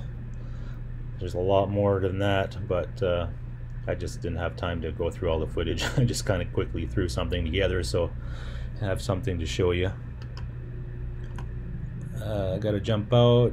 First hand scoop all the way. Thanks, man. Thanks, Brian Stewart, for jumping in. Let's see. Scotty G says that was huge. That was nothing. You should have seen some of the bigger ones. And with this augmented reality stuff, what they're doing is they can put a green screen and then they can put whatever. It looks like you're in a big studio, but they can also put images and things that aren't there, like in front of you. Like they had a whole race car. You looked at the screen, the TV screen, and it looked like the guy was walking around a race car, and there was no car there. It was just a green screen and him, and he could see it on the screen, so he knew where to walk. So he wasn't walking through the car or anything, but it looked real. Like when you were watching the TV, it looked absolutely real. So it was pretty cool. Pretty cool. I'll try to get more. Well, I've got more footage on my cards and stuff that I didn't upload to my computer yet, but I will, or download, I should say. So I'll get some more footage up for you guys later, and so you guys can see that. Guitar TV says great stream, very useful night, Brian. Awesome, thanks. I'm glad you guys enjoyed it. Again, I'm just trying to give you the information that I got and hopefully clear up some stuff. Let me just bring up that level again because I brought it down for the video. Gussie says original background. Yeah, all the music you're hearing from the intro today to that little video piece is all original music that I recorded those from January to, I'd say, April of last year. When I was, well, I didn't do much recording over the summer. I just didn't. But I started a few weeks ago working on the new material, and that's the plan, is by the end of the year to have 8 or 9 songs recorded and done and published, and have videos recorded for them and all that stuff. But yeah, most of the music you're going to hear from now on my channel when it comes to intros, or if I'm showing a highlight video like I did just now or things like that, or I'm just going to use my own music because I have it. I might as well use it. So hopefully you guys like it. A nice bass line. Hey, thanks, Lars. I am a bassist for many years anyway. I just started playing guitar. I'd say I started really playing like for real, like not just goofing around, in December 2017. So bass was always my main instrument. So I always enjoy when I'm writing to come up with some cool bass lines and do some stuff. Thanks for that overview. And Todd says, oh shit, the bots are taking over. Creepy bot in the video, man. Yeah, did you see that video, that part of that video where the people were dancing and there was this kind of arm moving a camera around? That's like, they call it well, I think they just call it CamBot something 2.0 or something like that. But this thing is like the fastest camera. It's all stabilized. When you see the footage, it's completely stabilized, but that thing is moving so fast, and it's getting all the angles and everything of that nature. They had that running. It's pretty amazing. I've got better footage of it that I'll probably once I do the edit and stuff, I'll focus more on that so you guys can really get a good look at it. But it was crazy. That thing is insane what it can do. I think they use it a lot for sports and things. Looks like they had all the greatest of media Yeah, every company that's doing anything media-wise, production-wise, movie making, lighting, cameras, gimbals, rigs, all these audio companies, audio interfaces, all these people were here. It's so huge. It's hard to even, when you're walking around there, it's like, it's overwhelming at points. It's just, there's too much stuff. But they're all here. Big focus this year was 8K. So 8K is coming, and it's coming fast. 4K is the norm now, where a couple of years ago they were talking about 4K and everybody said, do we really need 4K and all that stuff? And now that's the norm. I don't think you can buy a camera now that doesn't do 4K, and TVs and everything are all 4K. But now that's the way it's going with 8K, and I'd say another 2 years 8K will be kind of the norm. They've already got, when I came to the NAB 2 years ago, when we first saw the first 8K screens, they were, one screen, I think it was a 50-inch 8K screen, was $136,000. This year we're seeing 8K screens less than they're about 12 to 10,000. So that's how far the prices have come down on that technology, and we're seeing 8K cameras all over the place now. So yeah, it's coming fast. Thanks for the info. Cool. Gussie says that's really good. Thanks, man. Thanks, Ed. That music is good stuff. Thank you, Sonia. I'm glad you guys like the music. That's my originals. That's the type of stuff that I usually write. The new stuff that I'm writing now is similar to that, a little bit different here and there. I want to expand my style a bit. I am more of a blues guitar player, but I do have that hard rock stuff in me that's just what I like to play. So, but yeah, I'm glad you guys like it, and the new stuff is going to be real interesting too. I can't wait to get back home and keep working on it, because I did start the one track before I left, and I had to kind of leave it midpoint because I had to come here. So I'm looking forward to continuing that recording process. Have a great night. Sleep when you do it again. Thanks for the further info and things. Oh, no problem, Terry. It's all good. Yeah, the bass was freaking awesome. Thanks, Gussie. Cambot is scary, Todd. Yeah, yeah. You should see when you're standing in front of it and that thing is coming at your face. It's insane. Getting late, folks. Yeah, you guys are 11:30 here, so I'm gonna go another, let's say 15 minutes or so. If you got any questions or anything you want to discuss or talk about, put it in the chat, and I will cover it. If not, I will call it a night, and I will go to bed myself. I think what time is it here? It's almost 9 o'clock here, so it's not real late, but I have to get up tomorrow and go to the airport and all that fun stuff. Gussie says I better get autographed before you head out to LA. No, I'm not going to LA.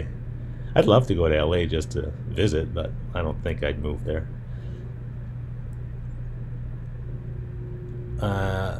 Dale Palmer says I'm amazed at the quality of game coverage.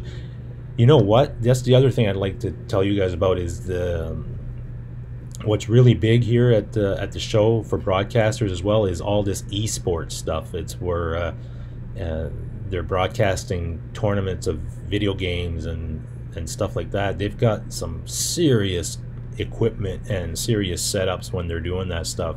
They had a whole demo of it, and they have all these big chairs and all these TVs, and guys are behind that, and they have teams and huge broadcasting systems that are broadcasting stuff with host, and it's a real TV experience. But I didn't realize it was as big as it is. I mean, I played video games and stuff. I don't really play that much anymore. I just don't have time. But I didn't realize it had gotten to where it's gotten. It's really impressive. If you're into that stuff, like I guess some of you probably already know about it, esports is something that is pretty big as far as what they're pumping a lot of money into that stuff. So it must be generating quite an income for people, and the TV stations and the people that have built networks around it are definitely making money at it, and advertisers are going there to advertise on it. It's pretty impressive. I was looking at the tech part of it, and I was like, wow, they're using broadcast solutions that some, NFL and NBA and people are using in their setup, but they're using it for esports, which is people playing video games, which is insane. Take care, Hack. Have a good night. Hopefully you buy a new Les Paul on the weekend and you show it to us. That'd be awesome. Todd says human eyes can't even see 4K. So no, it's not. Human eyes, I think what they say the limit you can see is 6.5K, but the reason 8K is going to be big is for all the augmented reality and VR stuff. You need that. You probably need 8K or more in order to render those files into something that looks realistic to you when you're viewing it in that type of space, a 3D world. So that part is why 8K is very important. The other thing 8K is important for is for people that are in the production world. They shoot in 8K, and then they can use one camera shot in 8K and make like 4K shots out of it, crop in without losing any quality and things like that. So a lot of production companies are using it already and for that stuff. But as far as TVs and people in general having that in your house, I don't think you're going to see, like, there's definitely something different to it. When I've looked at a screen, they had a 4K screen and an 8K screen, and you could see both of them. There is definitely a difference. Not to the point where you would see a 4K image and a 1080p image. I think you're right. Your eyes can only resolve a certain amount of resolution, and then it just becomes, you can't resolve it anymore, so it doesn't really matter. But there is a little bit of a difference, and I think our eye, I guess, resolution limits or whatever, where they're at 6.5K is what they're saying, really, when humans can really perceive that amount of detail. Alex says, when I see 4K be the price of an HDMI, I'll make the switch. I'm chilling. Yeah, I don't even have a 4K screen at home. I use 1080p screens, and I'm fine with that. But I'm in the industry, so I do work with 4K, and I do have 4K screens at work, and I see the benefit in the production world. But as far as a consumer watching movies and stuff, it has to be the right environment, the right size screen, and everything. You're welcome, Janice. Hey, Ben Coombs, you're late.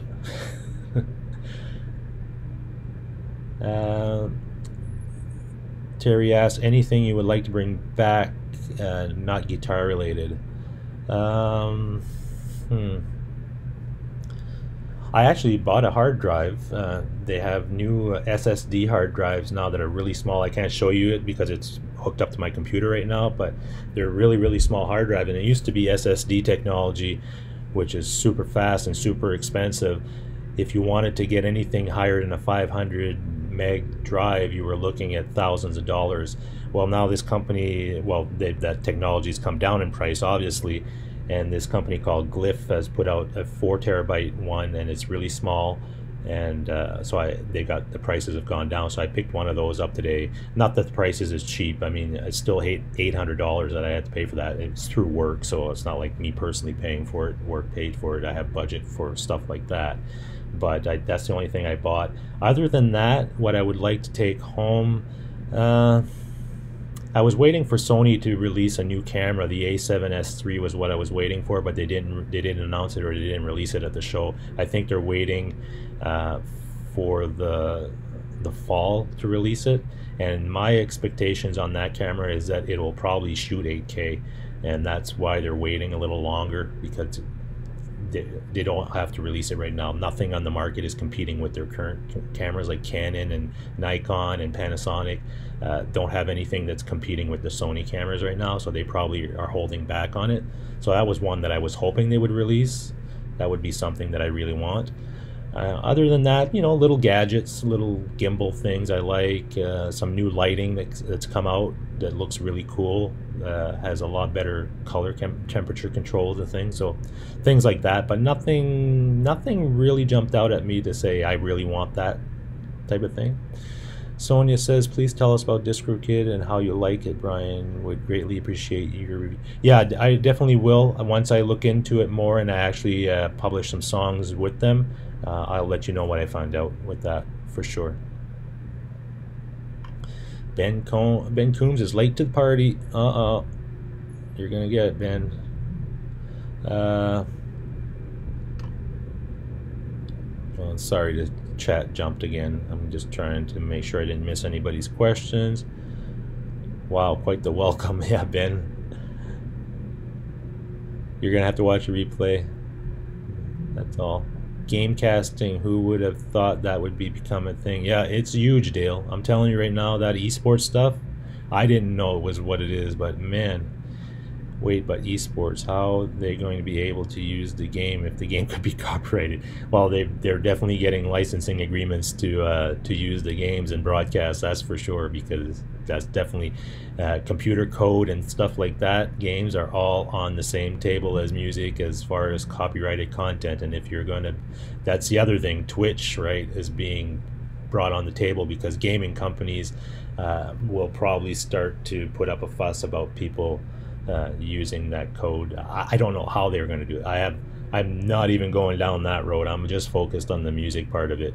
As far as that other stuff goes, who knows? That's a whole other ball of wax right there. Scott says, I wonder if they can use AR to make my sports team look like they're who's your sports team, Scott? Mine is the Toronto Maple Leafs, and they made the playoffs. First game is tomorrow against Boston, so I'm looking forward to that. As far as football, I like the Buffalo Bills, and they haven't done anything in many years, so I'm with you on that one. And I don't really follow basketball too much, and baseball I like the Blue Jays, you know, but I'm not a big baseball guy. I do follow it a little bit just to see what's going on. Hey, Stafford Music's in the house. What's going on? Let's see. Dale Palmer says, I've always said I think I see holographic movies and TV before I die. You will see it, because there is a camera now that is out, and it's not even a camera, it's a phone, and it's made by the company that makes the really high-end cameras. They're called Red, and it's a holographic phone. It shoots in 6K, and the screen itself can show 4 images, so it looks like you're looking at a hologram. And they showed part of it of that technology here at the show, and it's quite impressive. You don't need 3D glasses or anything. You're looking at the phone, and it looks like the image is sitting up and rotating and everything. So that's coming. Yeah, definitely. That holographic stuff is going to be pretty big. Sonia says that will bring in new computers and super expensive video cards, not counting the monitor costs will be thought. Yeah, well, it's part of the whole trend, right? It's like anything with technology.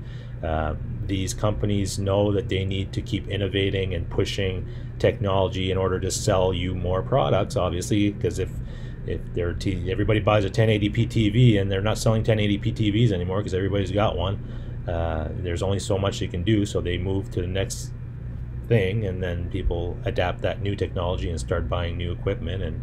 But now technology improvements and stuff is happening way faster than it did in the past. I remember as a kid, you know, you had that tube TV, and that would last you, you know, 20 years. Now you buy a 1080p TV or whatever. Since we've been in 1080p world, maybe we've gone 10 years, and now we're looking at 4K, and now 4K has been with us only a few years, and we're already looking at 8K. So things are moving a lot quicker, and companies are putting out more products to reflect that. And it's up to us, I think, if we want to. Like for me, I'm still, like I said, my TVs at home are all 1080, and we've been moved into 4K for the last couple of years now. You can get TV. I don't think you can buy a TV today that doesn't have 4K, but I didn't bother moving with that until I need a new TV. I will, but you don't have to. But that's the way the world works. I want 3D in my living room, and the reason 3D never worked or never took off is because of the glasses thing. People just couldn't get past that. So that technology, as far as a consumer technology with TVs and stuff, just didn't go anywhere. Because I remember when 3D first came in, I was at this exact show, and that was all the talk. Oh, 3D. And the next year, nobody was talking about it, because they knew that consumers were not buying into it at the way that tech companies thought they would. But now they're producing stuff. Now that you can do 4K and 8K at the resolutions that they're doing now, they're able to use different technologies to basically have you see 3D without using the glasses, and that's where things are going, which is basically that's what they're trying to do with VR. That's the limitations with VR. You have to put a headset on, and you're in that same world, right? So this holographic stuff is going to allow us to experience some of that AR technology and VR technology without wearing these goggles or these big glasses and stuff, and that's key for consumer adaptation. Let me see. Okay. Imagine 10 years from now. Yeah, it's moving fast. It's moving fast. Imagine being able to jam with Hendrix or Page in your living room. It will be possible. I'm telling you. Sounds like a plan to replay with the morning coffee. Yeah, hope you enjoy it, Ben. Got a lot of information there. So Terry says Sportsnet shows esport program for a half-hour late night. Yeah, even the sports channels are all showing esports now. It's become a thing. So I'm telling you, the broadcast companies here that are actually involved in that stuff have invested a ton of money and resources into that. So imagine having a jam with Hendrix in the kitchen. Yep. Yeah. Someday. Dale Palmer needs to get Rocksmith version of VR with your favorite rock stars. Yeah. Alex says, I actually live by Ubisoft. They're looking for note trackers. Been thinking about applying. Oh, okay. That's a big company, Ubisoft, that's for sure. And Gussie says, anybody remember changing the channel on TV, adjusting the dial? Yeah, I remember it. I definitely remember it. And yeah, we've come a long way, eh? That's for sure. Dale Palmer says, nobody would have thought phones could be sold for $1,000 10 years ago. Yeah.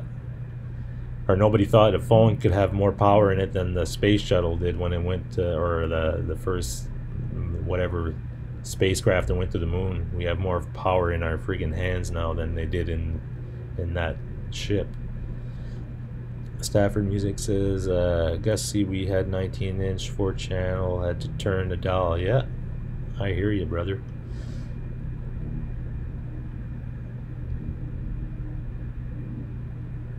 R2 says, Nintendo 64, Alex, love that system. I know a lot of people that still have the old systems. I had all of them, and I don't have them anymore. I had Coleco, Atari. What else did I have? Commodore 64. I even had well, ColecoVision was one of them. One of them was called 3DO. I don't know if you guys remember that one. That was like really advanced for the time. Obviously, I still have a PlayStation, and I have an Xbox, but I don't play them very often. And the only games that I play now on them is I have a motocross racing game because I'm really into motocross, and I have a hockey game. I believe that's it. I used to have the Call of Duty games and stuff. I like those, but I just haven't had time to play the last couple of years, so I just don't play them. Play guitar more than anything now, so which is probably a good thing. It's probably what I should be doing. So, but I have nothing against video games or people who play them or anything. I played them for many years. I think the reason I don't play them as much anymore, I love to play online with people, and with my current internet connection where I live now, it's just probably not doable, so I don't even bother. All right, Janice, have a good one. If I think you're saying you're leaving, you have to go watch some vids. I think I was 8 before I got a color TV, Ben says. Yeah. Yeah. That's true. R2 Locking Nuts. Stafford says, I still have an original Nintendo. Got it. Wow, that's cool. I wish I would have kept my old games too.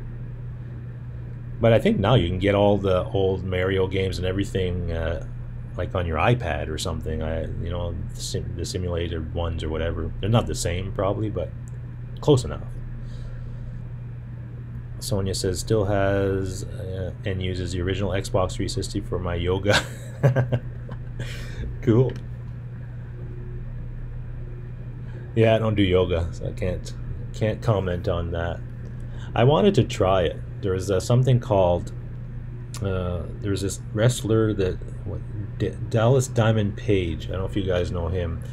He has a whole program, and it's based around yoga, and it's really good. And he's got videos and stuff that you can follow a program and stuff. I was thinking of doing that.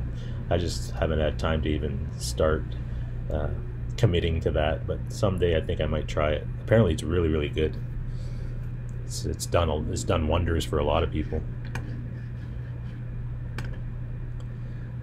Scott Connor says, I was 3 when we first got a color TV. 20,000 Leagues Under the Sea came on that night, and I might have blinked twice during the entire movie. Yeah, it was quite the thing back, you know, when you're a kid and you see like something for the first time of that type, you know, it's pretty cool. It's pretty cool. Have a great evening, Sonia says to Janice. All right. I had Pong. Yeah, I had Pong too. What was it Pong? Was it called Pong?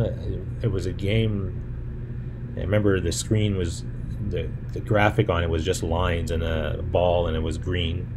The screen was black, and the lines and the ball and all that interface was all green. I remember that. I can't remember if it was just called Pong or if the video game system had another name. I can't remember, but I had them all, those things, when I was growing up. My dad always he was into technology, so he'd always find a way to get us. Like, I remember getting the Atari when that came out. It was at Christmas, and I woke up and my dad had already installed everything in the living room. And when I got to the living room, you know, it was all set up, and he had the joysticks there, and the games were still wrapped, so I didn't know what games I had. But man, that was I still remember that. That's how much it stayed with me, right? I was so excited, and the games I ended up getting when I that Christmas when I first got the Atari were Missile Command, Asteroids, and Space Invaders were the 3 games that I had. And I played the hell out of those things, man. I played for hours. It was insane. And yeah, and then some of my friends that didn't have it, everybody would come over, obviously, because they wanted to play Atari. And then I had friends that did have that got them that Christmas as well, and they had different games, so they'd come over with their games, and I'd go over there with my games, and it was awesome, man. It was an awesome time.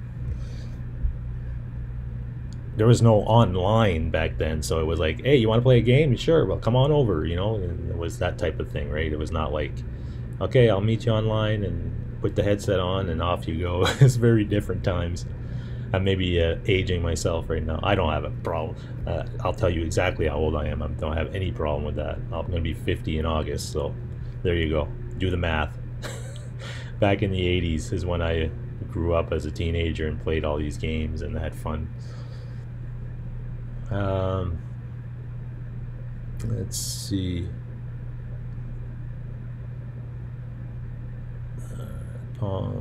Gussie says, I used to encourage my football players to take yoga for flexibility. Yoga is really good for you. It really is. It's hard too.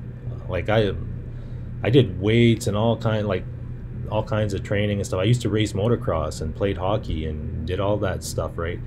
And I always looked at yoga as being whatever, you know, stretching, no big deal. And then my wife does it, and I tried to do some stuff with her, and I'm like, holy shit, man, some of this stuff's really hard, and I was sweating big time. So I do appreciate it now more than I did before, when I was just, you know, looking at it from an outsider looking in, saying, oh, you know, whatever, you know. My mom learned to be quite the tube changing technician with that old color television. I remember getting our first remote control TV, and that was a big step for us. It was like, oh my god, look at this, how cool this is, right? I still remember the phone thing. Like, I had the rotary phone thing, you know, so anytime you wanted to go and call your friends up or whatever, you only had the one phone, and it was either for us it was in the kitchen area, so I would go there, sit at the table, pick up the phone, and then you dial 1, and I would go back, dial whatever, next number. Oh yeah, I went through that. And when I tell my niece and nephew that, and they're like, what are you talking about? I said, yeah, you guys have no idea. Very different world we're living in today.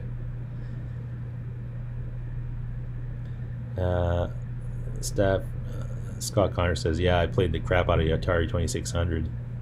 So did I, man. I love that thing. Asteroids was my favorite game.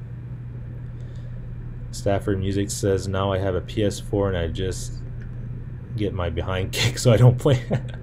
Yeah, I think if I went online today, when I was living at the other place, and this was before, I would say, back before 2012. In 2012, I moved to the place I'm in now, in which I don't have the greatest internet, so at that point I stopped playing online. But before that, I would play online with friends and stuff, and we'd have like a team, like they would call it a clan back then, for Call of Duty and stuff, and I'd play online. I got pretty good, but sometimes you'd play these kids that were really, really good, and you'd just get smoked. I would respawn as a character, and I'd start walking around for like not even 5-10 seconds, and I'd get my head blown off. It's crazy. So yeah, it depends. But I played a lot online with friends, and I really enjoyed it. But when you played another team that was similar in skill, and there was some strategy involved and stuff. I really enjoyed that. That was fun. Sonia says, I loved when cassette tapes come out, recording favorite music off the radio. Yeah, I did tons of mixtapes, and I remember sitting at the radio waiting for that song, right? Because you didn't know, right? So you'd be waiting, and then you'd hear the DJ say, oh, coming up next, whatever, Motley Crue or something. So you'd sit there and just have it ready and hit record as soon as Motley Crue started, because that's the song you wanted. Or, oh yeah, different world. Dan Beck says, I'm at the age of the Beatles songs. Oh, cool. 64, awesome. Sonia says, we had a party line. Someone was always talking on the phone. A party? I don't know. I never had a party line. I've heard of those, like how that worked and stuff. I never experienced it, though. Dale Palmer was much more convenient than reel-to-reel.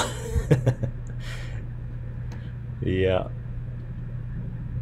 Scott Connor says, I remember reading in a magazine that for the Atari 2600 Space Invaders, that if you held down the reset button while you powered the unit on and off, you would double your firepower. Really?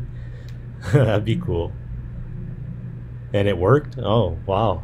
Yeah, I guess even back then there was hacks that you could do to technology and to games and things, right? That's pretty cool. I didn't know that.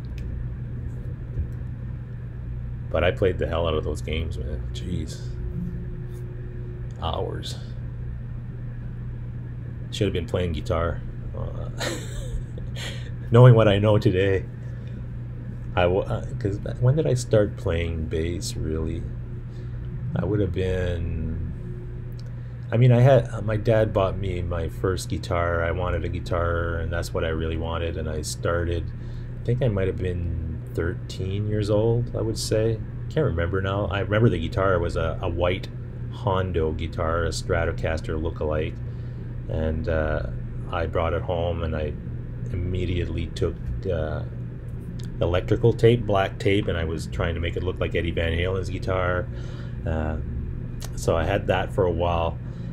I mean, probably a year, but I wasn't really playing. I wasn't learning. Like, I had it, and I would pick it up, and I'd try to strum a few chords or make pretend I was playing more than anything. I just thought it was cool to have a guitar. So so I remember that. But then after, I think maybe when I was 14 or 15 is when I really started to get serious about music, and I had a friend that was really good guitar player, and he had a band, and it was cool, and I was like, man, I want to be in a band with him or whatever. So I approached him, but he was a guitar player, and weren't really looking for another guitar player, but really needed a bass player. So I said, well, I'll get a bass. I didn't know too much about it, and that's when I started playing bass. I sold the guitar for like $60 or something like that, and I bought my first bass. And my first bass was what was it? It was a Phantom, I believe. The make was a Phantom. It was a red bass. But that's what I started with, and then the guitar player at that point was the guy teaching me, because he knew how to play guitar very well, and he knew bass, and his dad was a really good musician and stuff, so kind of showed me the ropes, and off I went.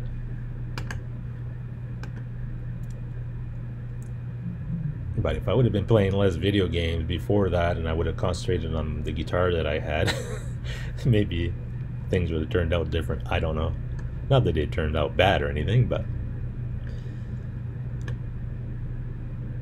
Terry says, with my involvement with the AMD community, I can say 4K and more, so VR stuff is not so out of reach with AMD tech, not so expensive as it used to be.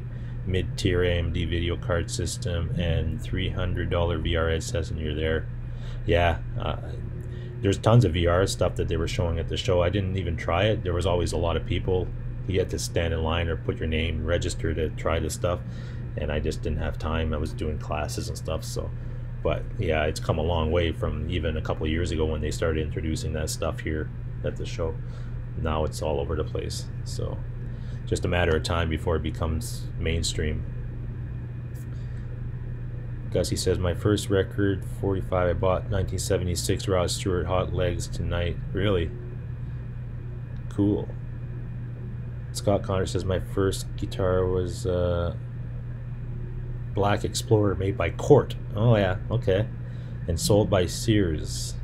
Cool. That had built-in effects? Oh, all right. Cool. I remember Sears selling guitars, and there was another store called Dolphins. You guys probably didn't have that in the States, but here in New Brunswick anyway, we did, and they were selling like guitars and things, and really cheap stuff, drums, really cheap drums. Yeah, I remember the days, good old days. Lars, I didn't know you could record 8 tracks. Very cool. 8 tracks on what? I must have missed a comment. I had a 4-track recorder for a while, a Tascam, and I played around with that as a kid. That was fun. Didn't do a lot with it. I mean, I can't remember now, it's been so long, but it was cool to have that technology back then, being able to, you know, record 4 tracks and, you know, bounce them to one track and then record another track. Like, I remember doing that, but it's been so long. Mike Campbell has a Vox guitar with built-in effects and it sounds amazing. Mike Campbell. Who's Mike Campbell? Am I missing something? I don't know who Mike Campbell is for some reason. I should know. The name sounds familiar. I'm not sure.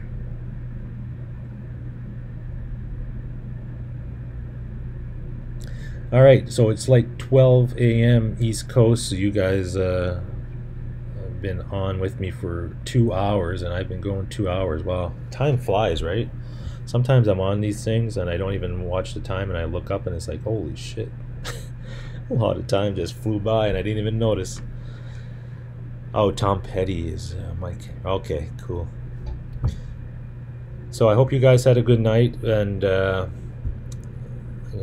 got some more information from this whole thing, the copyright stuff. I'm going to probably stop talking about it for a while because I'm pretty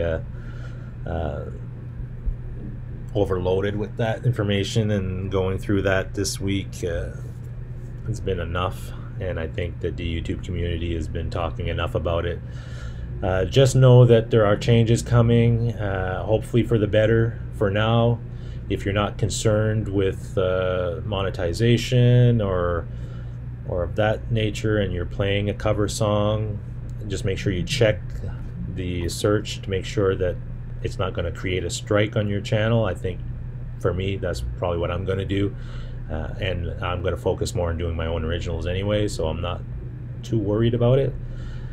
And we'll have to wait and see what happens, right? So it's going to be an interesting time, and I hope it gets sorted. And if it doesn't, there's always something different that comes down the line that we'll be able to adopt and move forward with, and hopefully it'll all be for the better. The one thing I can say about it is that I do agree that if you do write a piece of content, the original content, you should be able to decide how it gets used and get paid for your work if it's being used by somebody else that's earning money for it. I agree with that, so that's not a secret.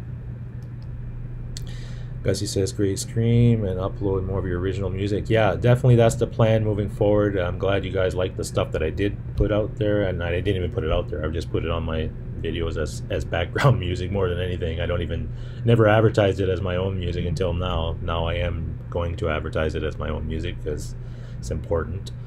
And yeah, I look forward to writing all the new stuff that I've got coming, and I've got a lot of ideas and things I want to put down, and it'll be fun. Yeah, so Sonia just put the link there for us to have for the YouTube music policy page. So before you decide on using a piece of music or covering a song, whatever, check that out, and it'll give you a little bit more indication on what's allowed with that particular piece of music. And that's it. That's, you know, it's not all bad news, right? I think people have been all doom and gloom about this stuff. I think that it's good that it's come to the level that it's come at now. It's got everybody's attention, including the industry, including government, including the music licensing companies. So this is the start. This is a start of a process that will get us to where we need to be, and we're living in a different time with digital technology and with social media being the platforms that they have become. I think maybe some of the copyright policies and holders and licensing companies and government didn't see it coming the way that it has, or as fast as it has, and now they need to adjust, and we need to adjust with them, and that's just the way it is. So thanks for joining me tonight, guys and gals. I hope that I hope you all have a great week. I hope a great weekend ahead. I will be flying home tomorrow, and if I win $1 million at the slot machine tomorrow before I get on the plane, I'll come on and let you know. or maybe you won't see me again. I don't know. I don't know what I do. I definitely take a good vacation, that's for sure. And buy my Les Paul, the R9. And with that, let's call it an evening, and I hope you guys have a great weekend. And play a lot of music, write some music. If you're going to play somebody else's music, check it out first. Make sure you don't get a copyright strike, because I don't want you guys to lose any of your channels. And we should all be good. Alright, let me just double check the chat before I sign off. Make sure everything is good. Good. Thanks, Ben. Thanks, Gussie. Thanks, Theory. Thanks, Sonia. Thanks, Dano. Jimmy T. Dan Beck. Lars. R2. Todd. Scott Connor. Dale Palmer. Everybody. Ed Dana.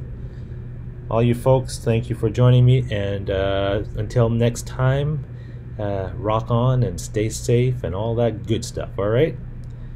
Take care, folks.